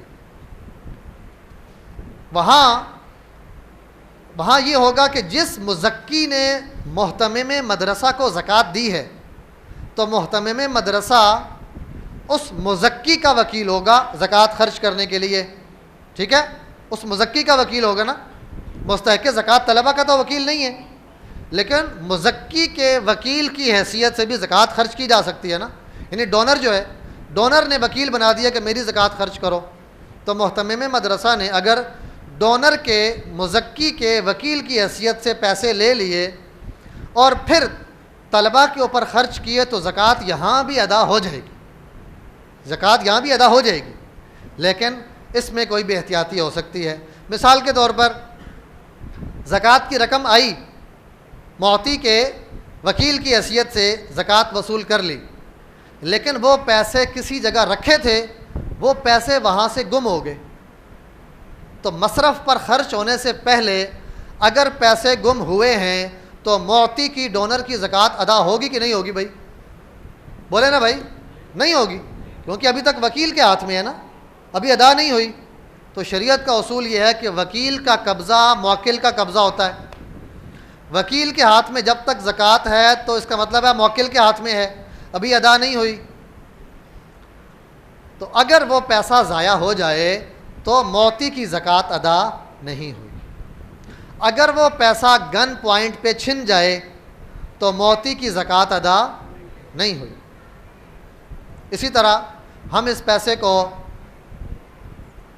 طلبہ کے ڈائریکٹ اخراجات میں ہی خرچ کر سکتے ہیں، مدرسے کی کسی اور ضرورت میں ہم خرچ نہیں کر سکتے۔ تو اس لیے بھائی جو بہتر نظام ہے وہ یہ ہے کہ آپ موتی کے وکیل کی حیثیت سے زکوٰۃ وصول نہ کریں بلکہ طلبہ کے وکیل کی حیثیت سے وصول کریں۔ طلبہ کے وکیل کی حیثیت سے زکوٰۃ وصول کرنے کا مطلب یہ ہے کہ موکل کون ہے؟ طلبہ موکل ہے نا بھائی، طلبہ موکل ہے، اور محتمم مدرسہ وکیل ہے۔ محتمم مدرسہ کے ہاتھ میں جو ہی زکوٰۃ آئے گی تو مالک کون بنا؟ طلبہ مالک بن گئے نا بھائی۔ تو ہم نے شریعت کا اصول پڑھا کہ وکیل کا قبضہ موکل کا قبضہ ہوتا ہے۔ تو جب محتمم مدرسہ یا ان کا نمائندہ، محتمم مدرسہ کوئی نمائندہ بھی، کوئی مدرسے کے استاذ بھی ہو سکتے ہیں نا بھائی، وہ جب طلبہ کے وکیل ہیں تو جو ہی محتمم مدرسہ یا ان کے نمائندے کے ہاتھ میں زکوٰۃ آئے گی موتی کی زکوٰۃ فوراً ادا ہو جائے گی، اس کا ذمہ بری ہو گیا، اس کی زکوٰۃ ادا ہوگی۔ اچھا جی، نابالغ کی توکیل معتبر نہیں ہے، نابالغ کی توکیل معتبر نہیں، یہ بہت بڑا مسئلہ ہے بھائی۔ ہمارے وہ مدارس جن میں حفظ کے وہ مدارس جن میں سارے کے سارے طلبہ نابالغ ہیں، وہ زکوٰۃ کیسے وصول کریں گے بھائی؟ توکیل لے ہی نہیں سکتے، سارے نابالغ بچے ہیں، نابالغ کی توکیل معتبر ہی نہیں ہے۔ تو نابالغ کی توکیل نہیں لی جا سکتی، لیکن اگر نابالغ کا باپ، نابالغ کا ولی وہ مستحق زکوٰۃ ہے تو اس کے ولی سے توکیل لے سکتے ہیں۔ نظام کا حل تو موجود ہے نا بھائی۔ تو اس طرح نابالغ بچے ہیں تو وہاں نظام بنایا جا سکتا ہے، لیکن صرف یہ مطلب نہیں ہے کہ چند نابالغ بچے بیٹھے ہیں اس کی بنیاد پر ہم زکوٰۃ لینا شروع کر دیں، نظام بنانا پڑے گا بھائی۔ زکوٰۃ وصولی کے لیے ہمارے پاس یہ سارے نظام مدرسوں میں ہونے چاہیے۔ کیش وصولی کی صورت میں رسید پر مد متعین کریں، صدقے کی مد میں پیسے آئے ہیں یا زکوٰۃ کی مد میں پیسے آئے ہیں، مد متعین کریں۔ زکوٰۃ میں سامان وصولی کا نظم بنائیں۔ زکوٰۃ میں سامان بھی آ سکتا ہے نا بھائی، کسی نے کپڑے دے دیے، اب کپڑے اگر طلبہ کے وکیل کی حیثیت سے لیے فوراً موتی کی زکوٰۃ ادا ہوگی۔ اگر کسی نے 100 سوٹ دیے ہیں نا طلبہ میں تقسیم کرنے کے لیے، تو اگر محتمم مدرسہ طلبہ کے وکیل ہے تو محتمم مدرسہ نے یا ان کے نمائندے نے جو ہی وہ 100 جوڑے وصول کیے موتی کی زکوٰۃ ادا ہوگی ادا، اس کا ذمہ بری ہو گیا۔ لیکن اگر یہ توکیل کا نظام نہیں ہے تو اگر کپڑے آئے ہیں تو محتمم مدرسہ موتی کے وکیل ہوں گے نا، تو جب تک کپڑے طلبہ تک پہنچے نہیں ہیں اس وقت تک موتی کی زکوٰۃ ادا نہیں ہوگی۔ اگر اس دوران موتی کی وفات ہو جائے، موتی مر جائے، تو اس کی زکوٰۃ رہتی ہے نا بھائی، ابھی مسئلہ آئے گا نا بھائی۔ کیش کی صورت میں اور بڑا مسئلہ ہے کہ موتی نے کیش دیا ہے کسی کو کہ میری زکوٰۃ ادا کر دو، اگر موتی فوت ہو جائے تو بعض علماء کا موقف ہے کہ یہ پیسہ موتی کا ترکہ بنے گا، کیونکہ ابھی تک زکوٰۃ ادا نہیں ہوئی نا، موتی کا ترکہ بنے گا۔ اگرچہ کچھ علماء کا موقف یہ بھی ہے کہ اس کو زکوٰۃ میں خرچ کر دینا چاہیے کیونکہ اس نے اپنے ہاتھ سے نکال دیا ہے نا، تو ایک موقف یہ ہے۔ لیکن بھائی اختلاف پایا جا رہا تو کوئی بنیاد ہے نا، بنیاد یہی ہے کہ وکیل کا قبضہ موکل کا قبضہ، یہ اصول تو ہے نا بھائی۔ تو جب یہ اصول ہے تو اگر موتی مر گیا ہے تو وکیل کے ہاتھ میں اگر زکوٰۃ ابھی تک ہے اور اس نے ادا نہیں کی تو پھر موتی کے پاس واپس جانی چاہیے نا، موتی کا ترکہ بننا چاہیے۔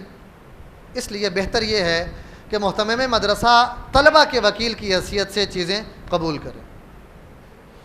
اب جو زکوٰۃ بینک اکاؤنٹ میں آتی ہے اس کا کیا ہوگا بھائی؟ اگر مدرسے کا بینک اکاؤنٹ ہے تو بینک اکاؤنٹ میں اگر زکوٰۃ آئی ہے اور طلبہ سے توکیل نہیں لی گئی تو جب تک وہ زکوٰۃ استعمال نہیں ہوگی، بینک سے نکال کر پیسہ خرچ نہیں ہوگا، دینے والے کی زکوٰۃ ادا نہیں ہوگی۔ لیکن اگر موتی کے وکیل کی حیثیت سے وہ اس اکاؤنٹ میں آئی ہے تو اس اکاؤنٹ میں پیسہ آتے ہی موتی کی زکوٰۃ ادا ہو جائے گی۔ ایک مسئلہ ہمارے ہاں یہ ہے کہ زکوٰۃ وصول کرنے کے لیے مدرسے کا اکاؤنٹ کھلنا بڑا مشکل کام ہے۔ مدرسے کا اکاؤنٹ نہیں کھلتا، مدرسوں کے اساتذہ چکر پہ چکر لگا رہے ہوتے ہیں، جا رہے ہوتے ہیں، لیکن اکاؤنٹ نہیں کھلتا۔ مجبوری میں مدرسے کے اساتذہ اپنا ذاتی اکاؤنٹ مدرسے کے لیے استعمال کرتے ہیں۔ تو اپنا ذاتی اکاؤنٹ اگر مدرسے کے لیے استعمال کرنے کی مجبوری ہو تو جائز ہے، لیکن اس کے لیے پھر بہتر یہ ہے کہ یہ ایک عبارت ڈکلیریشن فارم بنا کر اپنے پاس رکھ لیں۔ ڈکلیریشن فارم کی عبارت میں آپ کو دکھاتا ہوں۔ مدرسے کے لیے ذاتی اکاؤنٹ میں زکوٰۃ وصول کرنے کی صورت میں کچھ خرابیاں پائی جاتی ہیں۔ ایسے اکاؤنٹ کو ذاتی لین دین کے لیے استعمال نہیں کرنا چاہیے۔ سمجھ میں آ رہا ہے بھائی؟ مدرسے کا اکاؤنٹ ہے نا، جس میں زکوٰۃ آ رہی ہے، اس میں آج ایک بندے نے 80,000 روپے زکوٰۃ کے بھیج دیے ہیں، اس میں 50,000 روپے آپ کے ذاتی ہیں۔ ٹوٹل کتنے پیسے ہو گئے بھائی؟ 1,30,000۔ 1,30,000 روپے اگر آج آپ کی وفات ہو جائے تو بینک 1,30,000 روپے کس کو دے گا؟ ورثاء میں سے وہ وارث جس کا نام بینک میں لکھا ہوا، وہ بیوی ہوگی، بیٹا ہوگا، اس کو 1,30,000 روپیہ دے گا۔ اس کے پاس جا کر اگر مدرسے والے کہیں کہ بھائی تمہارے اس اکاؤنٹ میں 80,000 روپیہ ہمارے مدرسے کا تھا، تو وہ ماننے کے لیے تیار ہوگا؟ نہیں ہوگا نا بھائی۔ پتہ چلا کہ یہ خرابیاں ہیں بھائی۔ اکاؤنٹ، ذاتی اکاؤنٹ مدرسے کے لیے استعمال کرنے میں بڑے مسائل ہیں۔ اس لیے ہم جو عبارت ابھی دکھائیں گے نا، یہ عبارت لکھی ہوئی اپنے پاس ہونی چاہیے، اپنے کاغذات میں، مدرسے کے کاغذات میں پڑھی ہو تو پھر مسئلہ نہیں ہے۔ ذاتی اکاؤنٹ استعمال کرنا مجبوری ہے نا بھائی، مدرسے کا اکاؤنٹ کھلتا ہی نہیں ہے، بیچارے 6 مہینے چکر لگا لگا کے تھک جاتے ہیں، مدرسے کا اکاؤنٹ کھلتا نہیں ہے۔ تو ذاتی اکاؤنٹ میں آپ استعمال کر سکتے ہیں، ذاتی اکاؤنٹ کو استعمال کر سکتے ہیں، لیکن ان خرابیوں سے بچنا ہے۔ مدرسے کے لیے اکاؤنٹ استعمال کرنے کے بارے میں سب اہل و عیال کو مطلع کریں، اپنے سارے خاندان کو بتائیں بھائی کہ میرا یہ اکاؤنٹ مدرسے کے لیے استعمال ہوتا ہے، میں اس میں کوئی ذاتی لین دین نہیں کرتا، تاکہ کل اگر آپ کی وفات ہو جائے تو سارے خاندان کو پتہ ہو اس اکاؤنٹ میں موجود پیسہ ہمارا نہیں ہے۔ بینک کسی وارث کو دیتا ہے تو دے دے، لیکن سارے خاندان کو پتہ ہو کہ وارث سے لے کر مدرسے کو دینا ہے، اس میں ترکہ نہیں چلے گا۔ مدرسے کے نام سے اکاؤنٹ کھولنے کے لیے کسی ماہر کی خدمات لیں۔ بھائی آپ کا بس نہیں چل رہا نا، تو کسی ماہر کی خدمات لے لیں، کسی کے بینک کے ساتھ تعلقات اچھے ہیں، کسی ڈونر کے، کسی کمپنی والے کے تعلقات اچھے ہیں، ان کے تعلقات کو استعمال کر کے مدرسے کا نام کا اکاؤنٹ الگ کھول دیں، سہولت ہو جائے گی۔ اس میں بہت آسانی ہے۔ مدرسے کا جب اکاؤنٹ ہوتا ہے نا، تو مدرسے کے اکاؤنٹ میں پیسہ وہ بھی بھیجتا ہے جو مدرسے کو جانتا ہی نہیں ہے، جو مدرسے کو جانتا ہی نہیں۔ آج اگر دارالعلوم کراچی کا اکاؤنٹ موجود ہے تو دارالعلوم کراچی کے اکاؤنٹ میں وہ بندہ بھی پیسے بھیج رہا ہوتا ہے جو دارالعلوم کراچی کے صرف مفتی تقی عثمانی صاحب کا نام جانتا ہے، کسی بندے کو نہیں جانتا، لیکن اکاؤنٹ پتہ ہے نا بھائی، اکاؤنٹ میں بیٹھے بیٹھے اپنے گھر میں بیٹھے بیٹھے بھیج دے گا۔ لیکن جب ذاتی اکاؤنٹ استعمال ہوتا ہے نا، تو ڈونر بھی محتاط ہوتا ہے، وہی پیسہ اس میں زکوٰۃ بھیجے گا جو آپ کو ذاتی طور پر جانتا ہوگا۔ پتہ چلا کہ ہم اگر مدرسے کا اکاؤنٹ کھول لیں تو ہمارے لیے سہولت اس میں ہے، لیکن قانونی مجبوریاں، پیچیدگیاں بہت ہیں، تو اس لیے کسی ماہر کی خدمات لینی چاہیے۔ البتہ اگر ذاتی اکاؤنٹ استعمال ہو رہا ہے تو یہ عبارت اپنے پاس لکھ لیں بھائی، یہ عبارت: میں فلاں بن فلاں، میرا شناختی کارڈ نمبر یہ ہے، بحیثیت محتمم ادارے کا نام لکھیں آگے، اپنے تمام قانونی ورثاء اور مدرسے کے منتظمین کو مطلع کرتا ہوں کہ میرا مندرجہ ذیل بینک اکاؤنٹ، آگے بینک کا نام لکھیں، اکاؤنٹ ٹائٹل لکھیں، اکاؤنٹ نمبر لکھیں، اس کے بعد میں نے ادارے کی ضروریات کے پیش نظر اپنے نام سے کھلوا رکھا ہے۔ اس اکاؤنٹ میں موجود تمام رقوم کو ادارے کی ملکیت سمجھا جائے۔ اس اکاؤنٹ سے میرا کوئی ذاتی لین دین نہیں ہے، لہٰذا اس اکاؤنٹ میں موجود تمام رقوم کو میری ذاتی ملکیت نہ سمجھا جائے اور نہ ہی میرا ترکہ تصور کیا جائے۔ اپنے دستخط کر دیں، 2 گواہوں کے دستخط کر دیں، اور یہ چیز لکھ کر مدرسے کے کاغذات میں رکھیں، کسی اور کو دینے کی ضرورت نہیں ہے بھائی، مدرسے کا ہے نا۔ اسی طرح اپنے گھر میں اپنے کاغذات میں رکھ دیں۔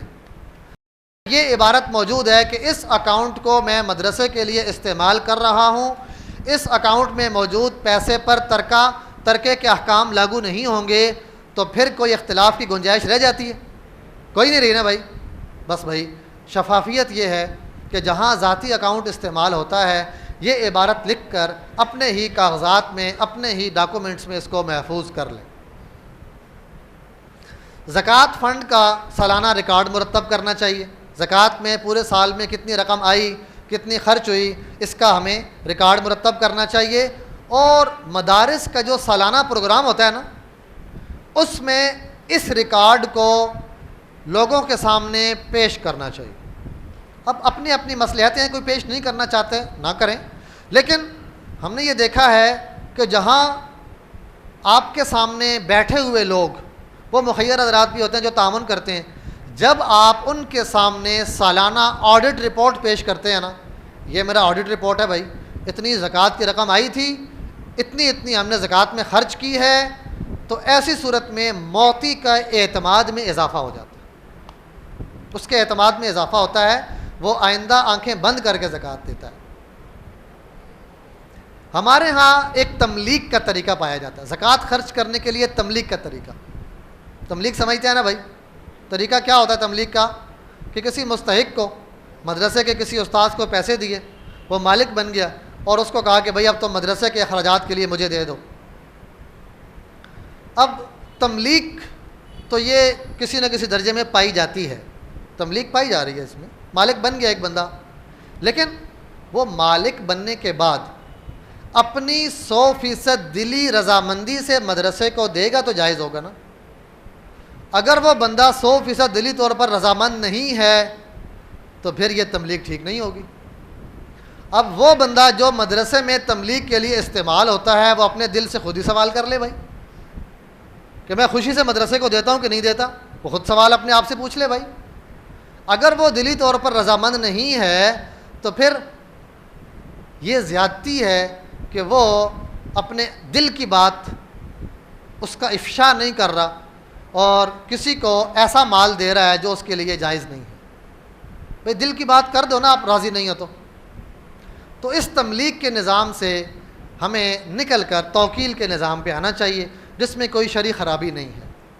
اس توکیل کے نظام میں تملیغ کی جو اصل روح ہے نا، وہ نہیں پائی جاتی یا کم پائی جاتی ہے۔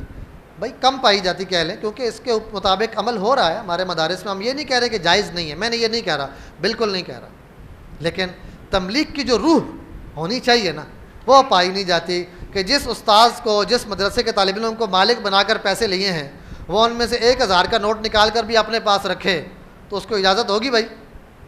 نہیں ہوگی نا۔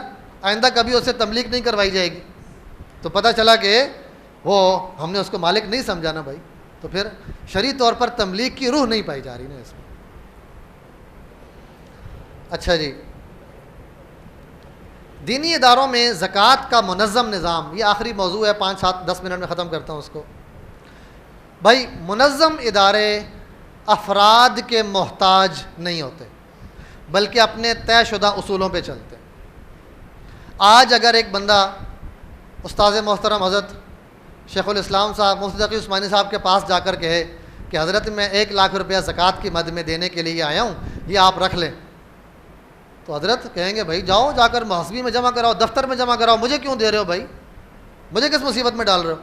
دفتر ہے، دفتر میں جا کے جمع کراؤ بھائی، نظام بن گیا نا۔ کسی بھی اور بھی بہت سارے بڑے اداروں میں بنا ہوا ہے بھائی، جتنے بھی ہمارے منظم ادارے ہیں سب جگہوں پر نظام بنا ہوا ہے۔ میں اس لیے مثال دے رہا ہوں کہ میں نے پڑھا وہاں پر ہے بھائی، تو سب منظم اداروں میں نظام بنا ہوا ہے۔ جہاں نظام بن جاتا ہے وہاں طے شدہ اصولوں پر نظام آٹومیٹک چلتا ہے. جہاں زکوٰۃ کا نظام بن گیا ہے منظم، وہاں زکوٰۃ کا آڈٹ بھی ہوتا ہے سالانہ. جب سالانہ آڈٹ ہوتا ہے تو اس آڈٹ رپورٹ کو جب مخیر حضرات کے سامنے آڈٹ رپورٹ پیش کی جاتی ہے نا، تو ان کا اطمینان بڑھ جاتا ہے. وہ آئندہ کے لیے زکوٰۃ دینے میں وہ زیادہ ان کو تحریض ملتی ہے، موٹیویشن ملتی ہے کہ زکوٰۃ اس جگہ پر دینی ہے. جو آڈٹ کرواتے ہیں اپنا آڈٹ کرواتے ہیں. تو اس لیے بھائی زکوٰۃ کا نظام منظم ہونا چاہیے اور سالانہ طور پر اس کا چیک بھی ہونا چاہیے کہ کس طرح زکوٰۃ استعمال ہو رہی ہے. پھر ایک اور بات ہے، جو لوگ زکوٰۃ دینے والے ہیں نا، ان کو بھی زکوٰۃ کے نظام سے آگاہی دینی چاہیے. ہمارے بعض اوقات جو معطین ہیں، ڈونر ہیں، وہ زکوٰۃ دیتے ہوئے محتمم مدرسہ سے کچھ ایسے مطالبے کرتے ہیں کہ جو شرعاً جائز نہیں ہے. وہ کہے گا جی میں آپ کو مدرسے میں ٹھنڈے پانی کی مشین لگا کے دینا چاہتا ہوں لیکن زکوٰۃ سے لگا کے دوں گا. تو بھائی پانی کے کولر کے اوپر زکوٰۃ خرچ ہو سکتی ہے؟ بھائی بتائیں. اب پانی کے کولر کی ضرورت بھی ہے، لیکن ڈونر کہتا ہے نہیں میں زکوٰۃ سے کروا کے دوں گا، میں یہ زکوٰۃ سے ہی دوں گا. ہسپتالوں میں لوگ کہتے ہیں جی میں آپ کو ڈائلیسس کی مشین لے کر دوں گا، گردے واش کرنے کے لیے ڈائلیسس مشین ہوتی ہے نا بھائی، اب یہ کروڑوں کا خرچہ ہے، میں آپ کو ڈائلیسس مشین لے کے دوں گا لیکن زکوٰۃ سے لے کے دوں گا، میں نے زکوٰۃ دینی ہے. اب یہاں ہسپتالوں والے بھی پھنس جاتے ہیں. لیکن جن ہسپتالوں کا نظام علماء کرام کی نگرانی میں ہے نا، وہ روک دیتے ہیں، زکوٰۃ نہیں لینی، ہم نے زکوٰۃ مشین پہ خرچ نہیں کرنی. آپ نے دینی ہے تو زکوٰۃ اکاؤنٹ میں پیسے ڈالو، اس کے بعد دیکھیں گے. وہ بھی آسانی سے اجازت نہیں دیتے بھائی. جتنے بھی منظم مدارس ہیں وہاں اکاؤنٹ میں جب پیسے آ جاتے ہیں، اس کے باوجود زکوٰۃ طلبہ کے ڈائریکٹ اخراجات پر خرچ ہوتی ہے، انڈائریکٹ اخراجات پر خرچ نہیں ہوتی. ہمارے استاد محترم حضرت مفتی محمود اشرف عثمانی صاحب فرمایا کرتے تھے کہ مولوی صاحب زکوٰۃ دینے والے نے زکوٰۃ اس لیے نہیں دی کہ محمود اشرف اے سی چلا کر بیٹھے گا، زکوٰۃ دینے والے نے زکوٰۃ اس لیے دی کہ غریب طلبہ پر خرچ ہو. تو استاد جی یہ فرماتے تھے کہ میرے کمرے کا اے سی، یعنی وہ عمومی بات کرتے تھے کہ اے سی کے اوپر زکوٰۃ خرچ ہو، یہ زکوٰۃ اس لیے نہیں ملی، زکوٰۃ طلبہ کے ڈائریکٹ اخراجات کے لیے ملی ہے. تو اچھے اداروں میں، منظم اداروں میں تعمیر کے اوپر زکوٰۃ خرچ نہیں ہوتی.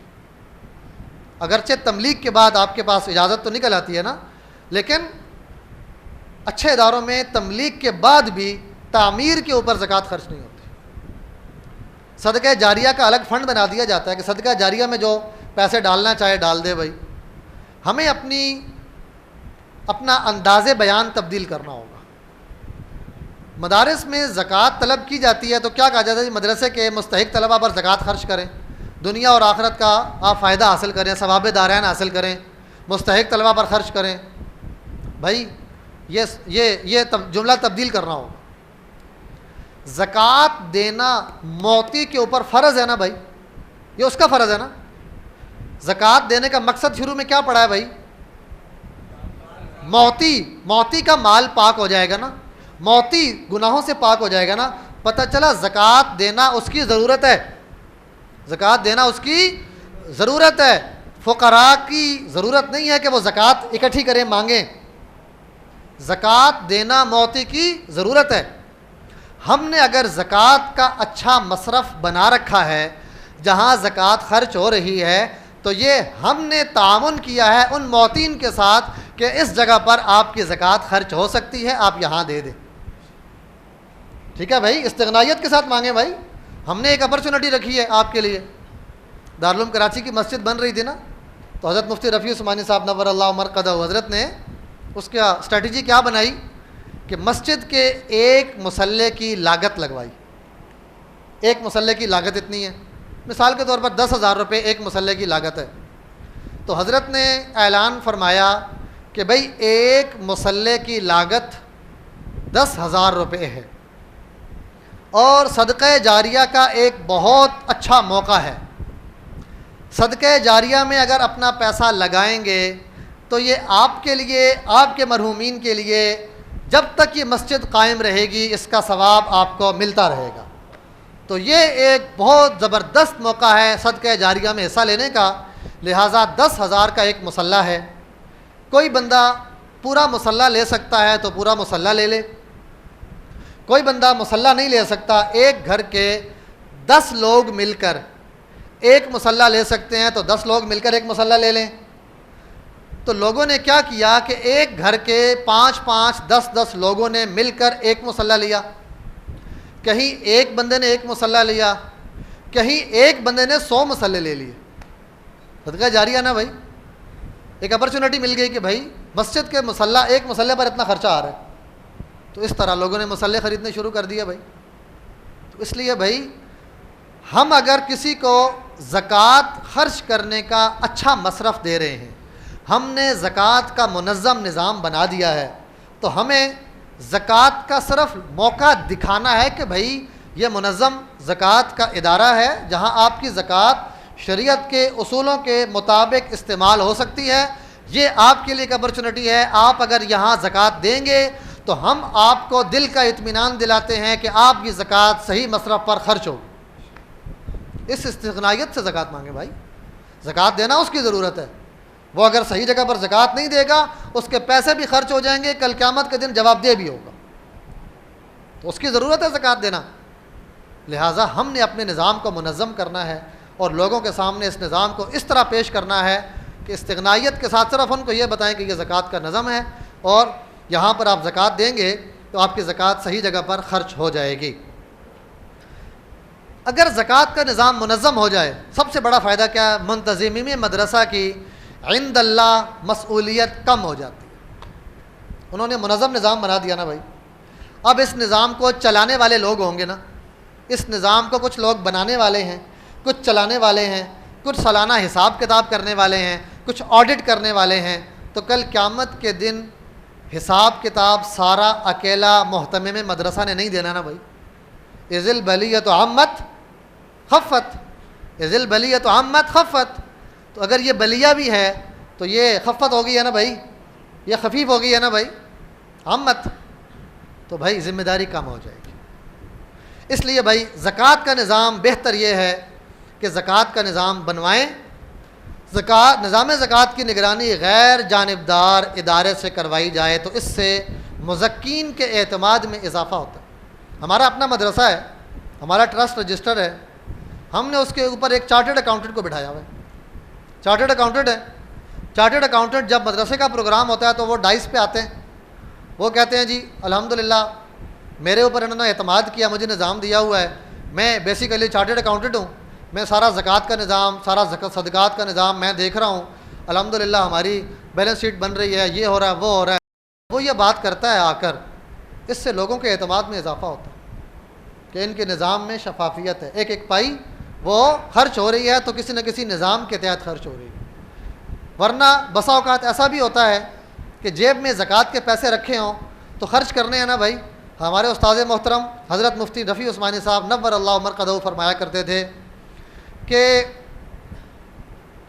محتمم مدرسہ پوری احتیاط کرتے ہیں کہ میری زکوٰۃ کی رقم جہاں رکھی ہے میں دوسرے پیسے نہ رکھوں، لیکن کبھی پتہ نہیں چلتا جیب ایک ہو جاتی ہے۔ جس جیب میں زکوٰۃ کے پیسے ڈالے ہیں وہیں پر ذاتی پیسے بھی ڈال دیے ہوں گے۔ انسان کا ذہن ہے بھول بھی سکتا ہے نا بھائی، اپنے ذاتی پیسے کتنے تھے اور زکوٰۃ کے کتنے تھے، بھول سکتا ہے نا انسان۔ جب جیب ایک ہو گئی تو غلطی کا امکان بڑھ گیا۔ لہٰذا زکوٰۃ کا ایسا منظم نظام ہونا چاہیے، چاہے بینک اکاؤنٹ کے ذریعے سے ہو یا مدرسے کے رجسٹر کے ذریعے سے ہو، کہ جو زکوٰۃ آ رہی ہے کسی نہ کسی جگہ ریکارڈ میں آ رہی ہے، جب خرچ ہو رہی ہے تو کسی نہ کسی جگہ خرچ ہو رہی ہے، ریکارڈ میں آ رہی ہے، ان اور آؤٹ، یہ سارا کا سارا اگر ریکارڈ میں آتا رہے تو سالانہ آڈٹ کرنا، خود آڈٹ کیا جا سکتا ہے، ضروری نہیں آڈٹ کے لیے باہر سے بولیں، آپ خود آڈٹ کر سکتے ہیں، اپنا سالانہ حساب کتاب پیش کر دیں۔ شریعہ سرٹیفکیٹ، یہ بالکل آخری بات ہے بھائی، میں نے آپ کو بتایا کہ کچھ ہسپتال بھی زکوٰۃ لیتے ہیں۔ اب کئی ہسپتال ایسے ہیں کہ جو علماء کرام سے اپنا زکوٰۃ کا نظام بنواتے ہیں، جب زکوٰۃ کا نظام بنواتے ہیں نا تو پھر ان کو ایک شریعہ سرٹیفکیٹ ملتا ہے. میں آپ کو ایک ادارے کی مثال دیتا ہوں جو ایک دینی ادارہ بھی ہے اور رفاہی ادارہ بھی ہے. اب مجھے تو یہاں سے اتنا صاف نظر نہیں آ رہا, میں عبارت پڑھتا ہوں. یہ شبان ختم نبوت جانتے ہیں بھائی آپ لوگ, ان کا ویلفیئر ٹرسٹ ہے. شبان ختم نبوت کے زکوٰۃ وصول کرنے اور خرچ کرنے کے معاملات الحمدللہ شریعہ بورڈ کی زیر نگرانی انجام پاتے ہیں. شریعہ بورڈ کی طرف سے ادارے کے امور کا غیر جانبدارانہ جائزہ لیا جاتا ہے اور ان کی منظوری کے بعد ہی ادارہ زکوٰۃ کی رقم استعمال کرتا ہے. چنانچہ ہم تصدیق کرتے ہیں کہ ادارے کے زکوٰۃ وصول کرنے اور خرچ کرنے کے معاملات شرعی اصولوں کے مطابق انجام دیے جا رہے ہیں. لہٰذا جو لوگ اس ادارے کو زکوٰۃ دیں گے ان کی زکوٰۃ ادا ہو جائے گی. بتائیں موتی کے لیے کتنا بڑا اعتماد ہے بھائی, موتی کے لیے کتنے بڑی اعتماد کی بات ہے کہ اس کو لکھ کے دے رہے ہیں. کون لکھ کے دے رہے ہیں؟ رفیق دارالفتہ جامعہ دارالعلوم کراچی, مفتی افتخار بیگ صاحب, مفتی شعیب صاحب, مفتی زبیر الحسن صاحب, متخصص مفتی دارالفتہ جامعہ مدنیہ جدید لاہور, مفتی الطاف صاحب متخصص جامعہ دارالعلوم کراچی.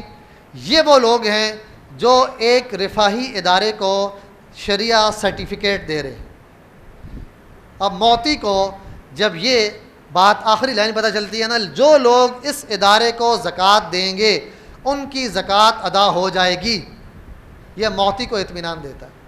ایک مثال اور لے لیں, یہ میں نے ایک ادارے کا نظام بنایا تھا 2015 اور 16 میں نے خود بنایا, لکھا, لیکن انہوں نے جو شرعی تقاضے تھے ان کو پورا نہیں کیا تو میں نے ان کو یہ سرٹیفکیٹ نہیں دیا. یہ لکھا ہوا کیا ہے؟ تصدیق نامہ برائے مالی سال 2015-16.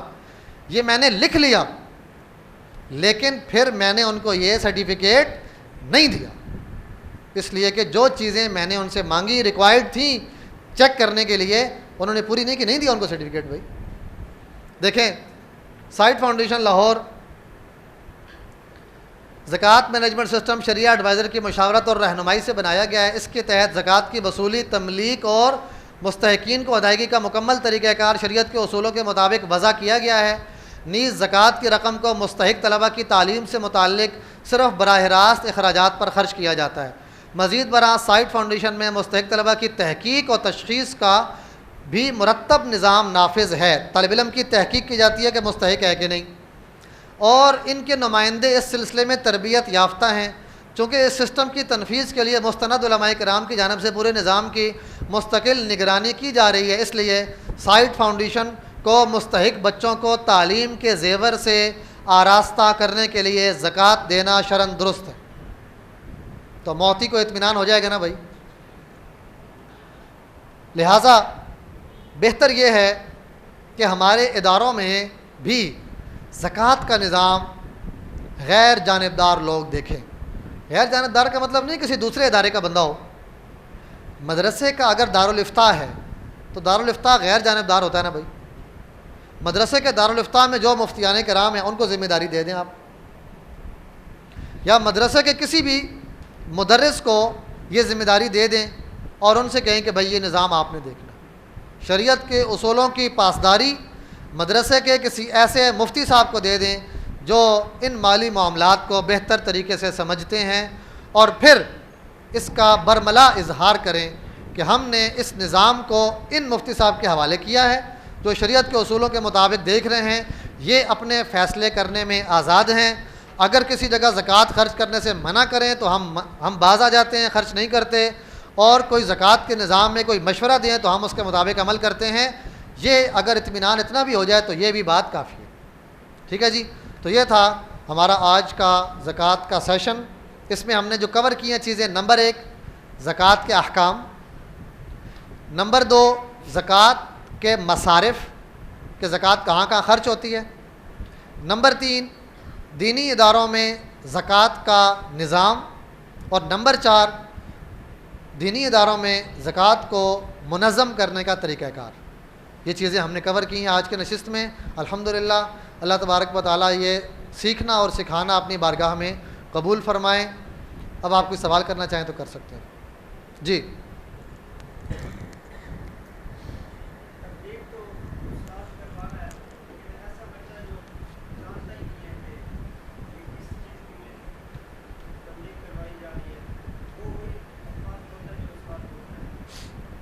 اسی لیے ہم منع کر رہے ہیں کہ یہ تملیغ نہیں کرنی چاہیے. ٹھیک ہے نا, یہ مسائل ہے نا بھائی. اب اس بچے کو پتہ ہی نہیں ہے, جو بچہ تملیغ کر رہا ہے نا, اس کو پتہ ہی نہیں ہے کہ ملکیت کا مطلب کیا ہے. تو اس لیے ہم کہہ رہے ہیں کہ یہ تملیغ اس طرح نہیں کرنی چاہیے. اس کو کہتے ہیں مینول تملیغ. مینول تملیغ نہیں کرنی چاہیے, نظام بنانا چاہیے. بینک جو زکوٰۃ ادا, ہاں یہ اچھا سوال کیا بھائی, ایک صاحب نے بہت اچھا سوال کیا کہ بینک جو زکوٰۃ ادا کرتا ہے کیا زکوٰۃ ادا ہو جاتی ہے؟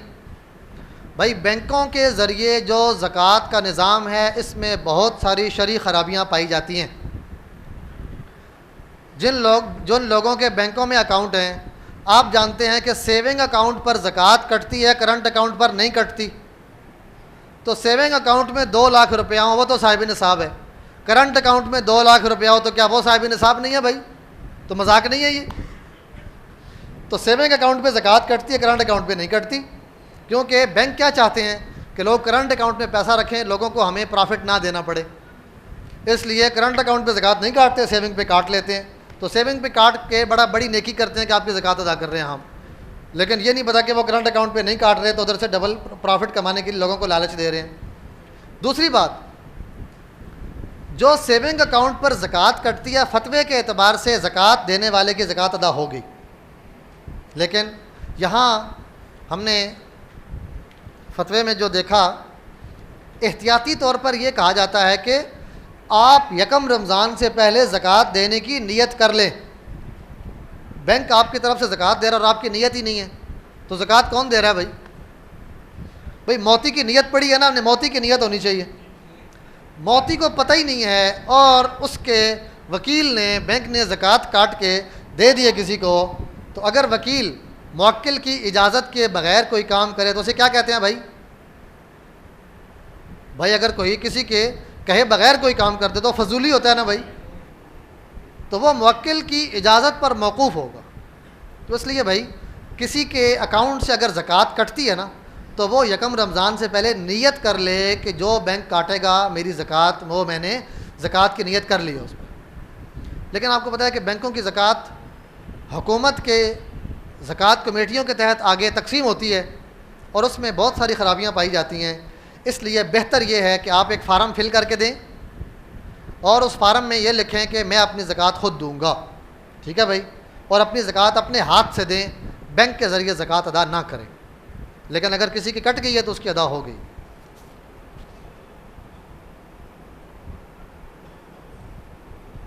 ہاں یہ بھی ایک اچھا سوال ہے بھائی کہ سید اور ہاشمی اگر مدرسے میں زکوٰۃ کے پیسے سے آیا ہوا مال اس میں سے کھانا کھا رہا ہے تو پھر زکوٰۃ ادا ہوگی کہ نہیں ہوگی؟ ہم نے جو آپ کو نظام بتایا ہے نا,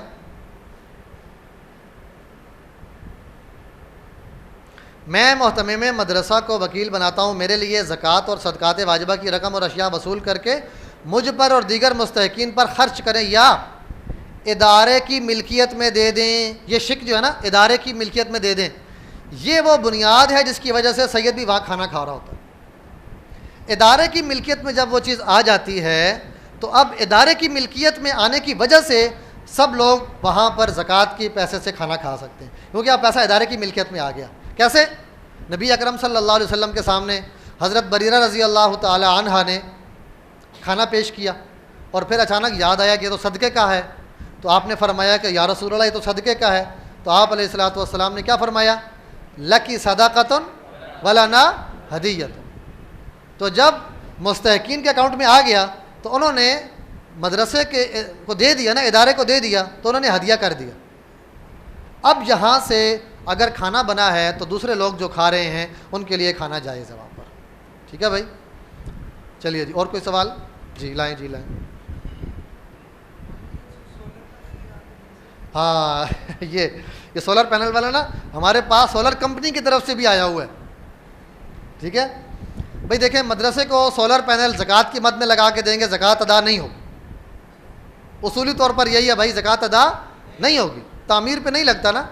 لیکن سولر پینل کس طریقے سے اس پر زکوٰۃ خرچ کی جا سکتی ہے, ملکیت کیسے آ سکتی ہے, تو وہ اگر پہلے سے مشورہ کر لیا جائے تو ہو سکتا ہے.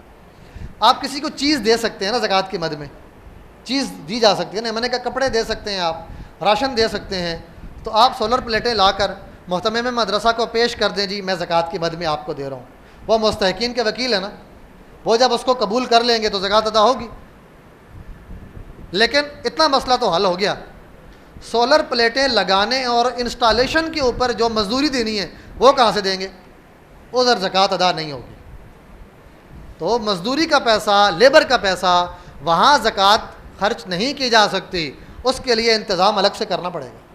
لیکن پلیٹیں اور کیا کہتے ہیں، انورٹر ہے، کیا ہوتا ہے وہ انورٹر، وہ چیزیں آپ محتمم مدرسہ کو لا کر پیش کرتے ہیں، جی میں نے تو یہ ایسا ہی ہے جیسے آپ نے راشن لا کر دے دیا، ادا ہو جائے گی۔ دودھ بیچنے کی غرض سے مویشی رکھے ہیں، دودھ بیچنے کی غرض سے مویشی رکھے ہوئے ہیں تو مویشیوں کے اوپر زکوٰۃ نہیں ہے بھائی۔ انشورنس کی حقیقت کیا ہے؟ انشورنس مروجہ انشورنس شرعاً ناجائز ہے۔ اس کو انشورنس پالیسی کا مسئلہ یہ بتایا ہے کہ جتنا اصل مال آپ نے جمع کروایا ہے اس کی آپ نے زکوٰۃ دینی ہے۔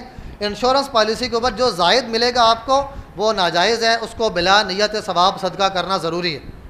البتہ انشورنس کا متبادل آج کل تکافل آیا ہے، وہ شرعاً درست ہے، لیکن اس کو اب اس کی تفصیل میں جانے کا وقت نہیں ہے۔ لیکن مروجہ انشورنس اور اسٹیٹ لائف کی بیمہ پالیسی یا کسی اور انشورنس کمپنی کی بیمہ پالیسی، جوبلی انشورنس کی یا اور کسی انشورنس کی بیمہ پالیسی، یہ شرعاً جائز نہیں ہے۔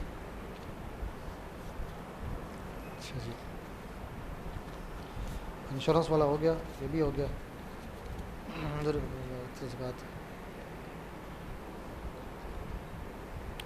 بھائی یہ بھی آپ نے نا ایک اہم مسئلہ چھڑا ہے کہ مدرسے میں اساتذہ کی تنخواہیں زکوٰۃ سے دینا درست ہے کہ نہیں۔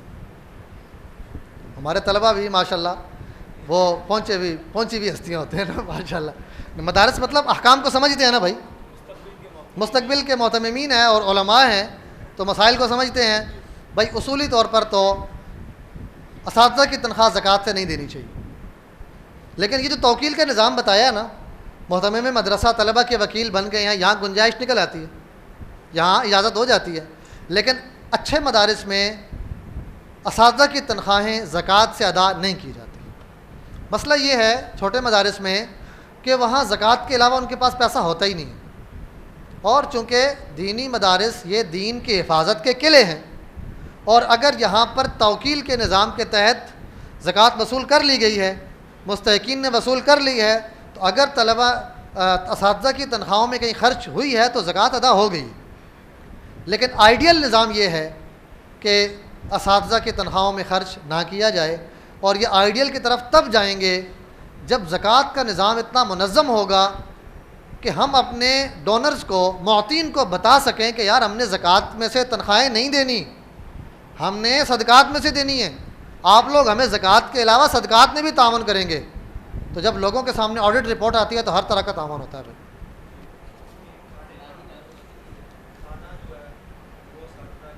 ہاں، اساتذہ کو اگر کھانا ان کی تنخواہ کا حصہ ہے تو اس کا بھی یہی حکم ہے بھائی۔ کھانا بعض اوقات اساتذہ کو کہا جاتا ہے کہ بھائی آپ کو کھانا بھی ملے گا، تو اصولی طور پر استاذ کو کھانا، استاذ کے اندر تو دو احتمال ہیں، عین ممکن ہے کہ استاذ مستحق زکوٰۃ بھی نہ ہو۔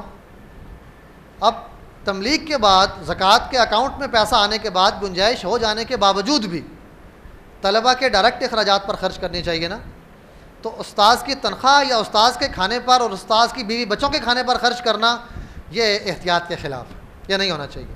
یہی وجہ ہے اچھے مدارس میں اساتذہ کرام کھانا خرید کر کھاتے ہیں۔ دارالعلوم کراچی میں ہمارے ہاں اساتذہ کرام مطبخ میں پکنے والا کھانا کھا سکتے تھے خرید کر، ان کے لیے کھانے کا ایک ریٹ تھا، کھانے کا ٹوکن تھا، کھانے کا ٹوکن تھا۔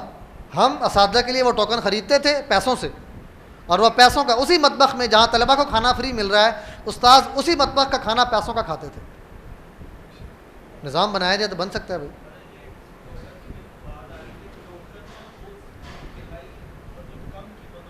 ہاں یہ ہے کہ ٹوکن اگر انتہائی کم قیمت بھی ہے تو وہاں ہوٹل والے ریٹ رکھنا یہ کوئی ضروری نہیں ہے۔ وجہ یہ ہے کہ وہاں کمانا مقصد نہیں ہے، وہاں اگر عوضاً کوئی چیز دی جا رہی ہے تو اس سے صرف یہ ہے کہ وہ اگر لے رہے ہیں تو مدرسے کے ساتھ وہ تعاون اگر کر رہے ہیں، اور زکوٰۃ سے ہم ڈائریکٹ ان کو نہ دیں، وہ کچھ نہ کچھ اگر مدرسے میں جمع کروا دیتے ہیں جو کم از کم کھانے کی لاگت کے قریب قریب ہو جاتا ہے تو کافی۔ دوستوں کی زکوٰۃ سے پیسوں سے دعوت کھلائی جا سکتی ہے، یا دوستوں کو زکوٰۃ کے پیسے سے دعوت کھلانی ہو تو دوستوں کو بتا دیا جائے کہ میں زکوٰۃ کے پیسوں سے آپ کی دعوت کرنا چاہتا ہوں، پھر جو آئے تو اس کو کھلا دیں. ٹھیک ہے بھائی،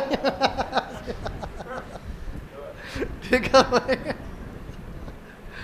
اچھا جی بھائی، اگر دوست سارے کے سارے مستحق زکوٰۃ ہوں اور ان کو بتائے بغیر آپ کوئی دعوت کرتے ہیں تو بھائی دعوت کرنے سے زکوٰۃ آپ کی ادا ہو جائے گی. ٹھیک ہے بھائی، مسئلہ یہی ہے بھائی. اگر مستحق زکوٰۃ ہیں، مستحق زکوٰۃ ہونے کی تحقیق ضروری ہے بھائی. کیا بینک میں جو رمضان کی مدد میں کاٹتے ہیں تو اس کا سال کا انتظار؟ ہاں، ایک صاحب نے سوال لکھا ہے کہ بینک جو زکوٰۃ کاٹتا ہے تو سال پورا ہونے کا انتظار کرتا ہے. تو یہ بھی ایک خرابی ہے کہ بینک سال پورا ہونے کا انتظار. اتنی بات تو میں نے آپ کو بتائی کہ ہر پیسے پر سال گزرنا ضروری نہیں ہوتا. اگر آپ پچھلے سال صاحب نصاب تھے اور اس سال بھی صاحب نصاب ہیں یکم رمضان کو اور آپ کی زکوٰۃ کٹ گئی ہے تو پھر تو جتنے پیسے ہیں اس پر زکوٰۃ دینی ہے نا آپ نے. لیکن اگر آپ پہلی مرتبہ صاحب نصاب بنے ہیں شعبان کے مہینے میں تو بینک تو 1 مہینے کے بعد آپ کی زکوٰۃ کاٹ لے گا نا. سال پورا ہونے کا انتظار نہیں کیا تو یہ بھی اس نظام کی خرابی ہے. اس لیے میں نے عرض کیا کہ بینکوں سے زکوٰۃ کی ادائیگی نہیں کرنی چاہیے، اپنی زکوٰۃ اپنے ہاتھ سے خود ادا کرنی چاہیے. قسطوں پر جو چیزیں ہوتی ہیں، ہم نے کہا کہ بقیہ قسطیں مائنس نہ کریں. ہم نے کہا کہ اسی مہینے کی قسط منفی کی جائے گی، بقیہ قسطیں منفی نہیں کی جائیں گی. اس لیے کہ بقیہ قسطیں جو ہے نا وہ فی الحال آپ سے مطالبہ نہیں کر رہا. فی الحال آپ سے مطالبہ کس چیز کا کیا جا رہا ہے؟ صرف اس مہینے کی قسط کا. اس لیے ہم نے کہا کہ صرف اس مہینے کی قسط منفی کی جائے گی. رفاہی اداروں میں زکوٰۃ ان کی ملکیت میں آ جاتی ہے تو آگے اپنی مرضی سے خرچ کریں. میں نے جو آپ کو یہ ادارے دکھائے ہیں نا بھائی، یہ سرٹیفکیٹ جس کے پاس ہے نا، چاہے وہ ہے ان کی جہاں شریعہ بورڈ ہے، جہاں مفتیان کرام بیٹھے ہوئے ہیں، ملکیت آ جانے کے باوجود وہ کبھی بھی زکوٰۃ کو بالواسطہ اخراجات پر خرچ نہیں کر سکتے. ہم ان کو الاؤ نہیں کرتے، بالکل الاؤ نہیں کرتے. میں نے کہا نا ڈائلیسس مشین لینی ہے، ان کو نہیں لینے دیں گے زکوٰۃ سے. انہوں نے ایک جلسہ کرنا ہے، انہوں نے پروگرام کرنا ہے، ڈونرز کے لیے ایک فنڈ اکٹھا کرنے کا پروگرام کرنا ہے. زکوٰۃ کی 1 پائی خرچ کرنے کی اجازت نہیں ہوگی وہاں پر. یہی وجہ ہے کہ یہ لوگ ایسے ہسپتال جن کے پاس شریعہ سرٹیفکیٹ ہیں، یہ رمضان میں ہمارے مدارس کی زکوٰۃ بھی اکٹھی کر کے لے جاتے ہیں. یہ لوگ لے کے جا رہے ہیں، کیوں؟ ان کے پاس شریعہ سرٹیفکیٹ ہے. ان کے پاس شریعہ سرٹیفکیٹ ہے، ڈونر کو زیادہ اطمینان دلا دیتے ہیں. اس لیے بھائی اگر ہمارے اداروں میں بھی شریعہ سرٹیفکیٹ ہوگا تو ہمارے ڈونر کا اعتماد بڑھے گا. اس اعتماد کی وجہ سے کتنے رفاہی ادارے ہیں. حجاز ہسپتال ہے گلبرگ میں، لاہور میں. انڈس ہسپتال ہے، آپ یہ سب انٹرنیٹ پہ چیک کر سکتے ہیں. انڈس ہسپتال ہے کراچی کا، وہ لاہور میں بھی ہے، ان کا بھی شریعہ بورڈ بنا ہوا ہے. حجاز ہسپتال لاہور میں ہے، اس کا شریعہ بورڈ بنا ہوا ہے. سہارا ویلفیئر ٹرسٹ سنا ہوا ہے نا بھائی، اور ان کا سغرا شفیع میڈیکل کمپلیکس ہے، ان کا شریعہ بورڈ بنا ہوا ہے. ان کے شریعہ بورڈ میں میں بھی شامل ہوں. تو جن کا شریعہ بورڈ بنا ہوا ہے وہ کتنی زکوٰۃ وہ ادارے لے کر جا رہے ہیں بھائی. اچھا جی،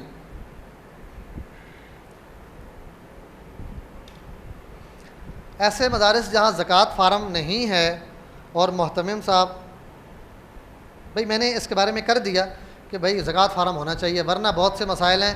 کئی صورتیں ایسی ہوتی ہیں جہاں زکوٰۃ ادا نہیں ہوتی. کوئی اور سوال تھا؟ ٹھیک ہے جی، سوری.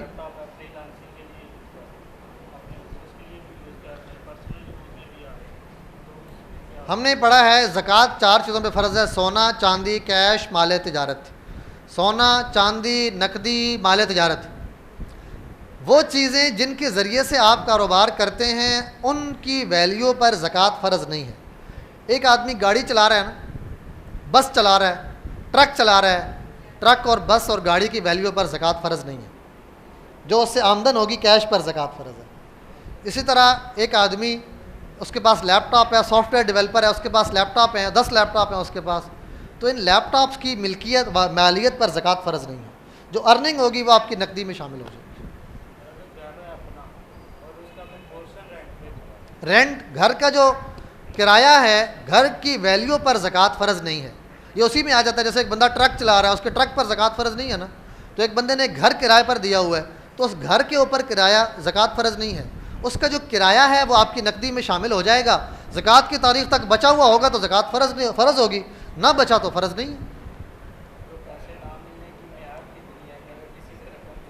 نا امیدی ہے، نا امیدی کی میعاد کوئی نہیں ہے۔ نا امیدی آپ کو ہو سکتا ہے 4 دن کے بعد ایک بندہ کہے کہ تم مجھ سے لے کے دکھا دو، نا امیدی ہو گئی ہے نا، چوتھے دن نا امیدی ہو گئی ہے بھائی۔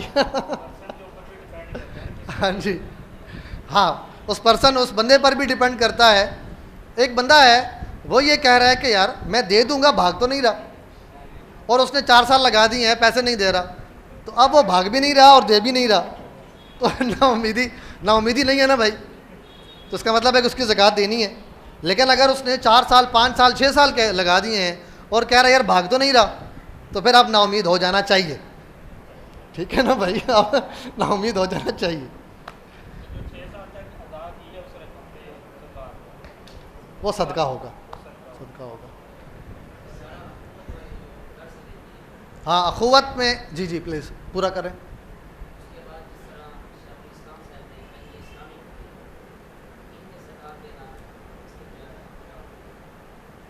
نہیں، 2 باتیں الگ الگ ہیں۔ اخوت کو زکوٰۃ دینا، اچھا ٹھیک ہے، صحیح ہے۔ اخوت پلیز آپ بیٹھیں۔ اخوت کو اگر آپ نے زکوٰۃ دی ہے تو اخوت کے پاس الگ الگ پروڈکٹس ہیں۔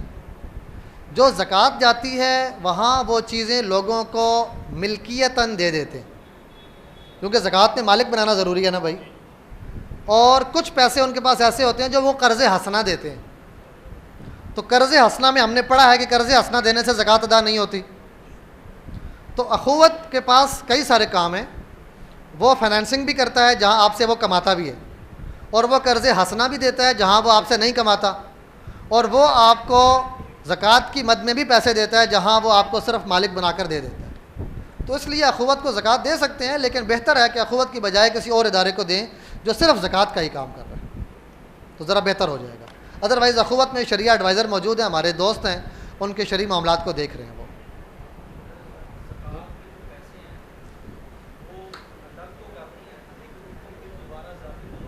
اچھا ٹھیک ہے، اگر زکوٰۃ کے پیسے آپ نے الگ کر دیے ہیں لیکن آپ کو ان پیسوں کی ضرورت پڑ گئی تو آپ وہ پیسے خرچ کرنا چاہیں تو خرچ کر سکتے ہیں۔ الگ کرنے سے آپ کی ملکیت منتقل نہیں ہوئی، وہ پیسے فی الحال آپ کے ہی ہیں، ٹھیک ہے جی، فی الحال آپ کے ہی ہیں۔ جی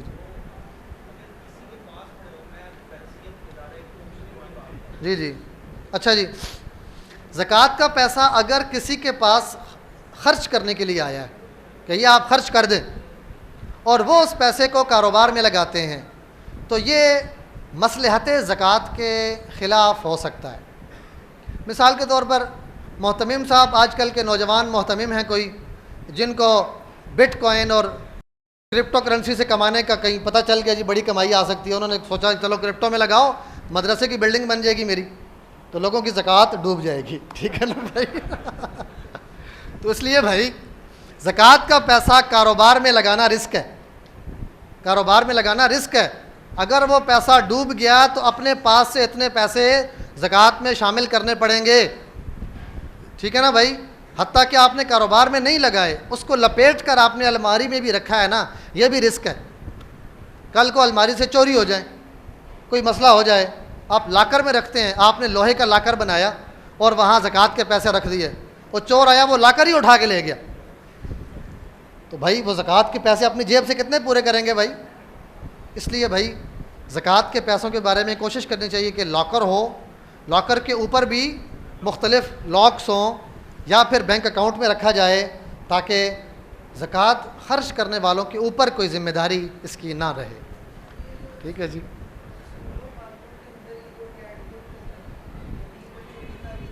جی جی ٹھیک ہے، اسکولوں کالجوں میں یونیورسٹیوں میں غریب بچوں کو زکوٰۃ کے پیسوں سے ان کی تعلیم پر خرچ کیا جاتا ہے۔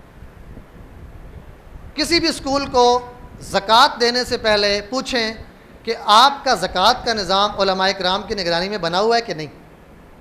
اگر وہ اسکول کہتا ہے کہ ہمارے پاس علماء کی نگرانی میں زکوٰۃ کا نظام بنا ہوا ہے تو اس کو زکوٰۃ دیں، ورنہ اس کو زکوٰۃ نہ دیں۔ ورنہ ان کے پاس یہ تحقیق کرنے کی صلاحیت ہی نہیں ہے کہ یہ بچہ مستحق ہے کہ نہیں ہے.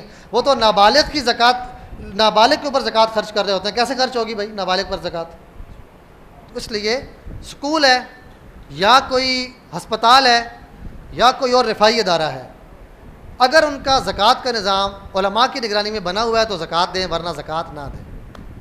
دعا کر لیں جی.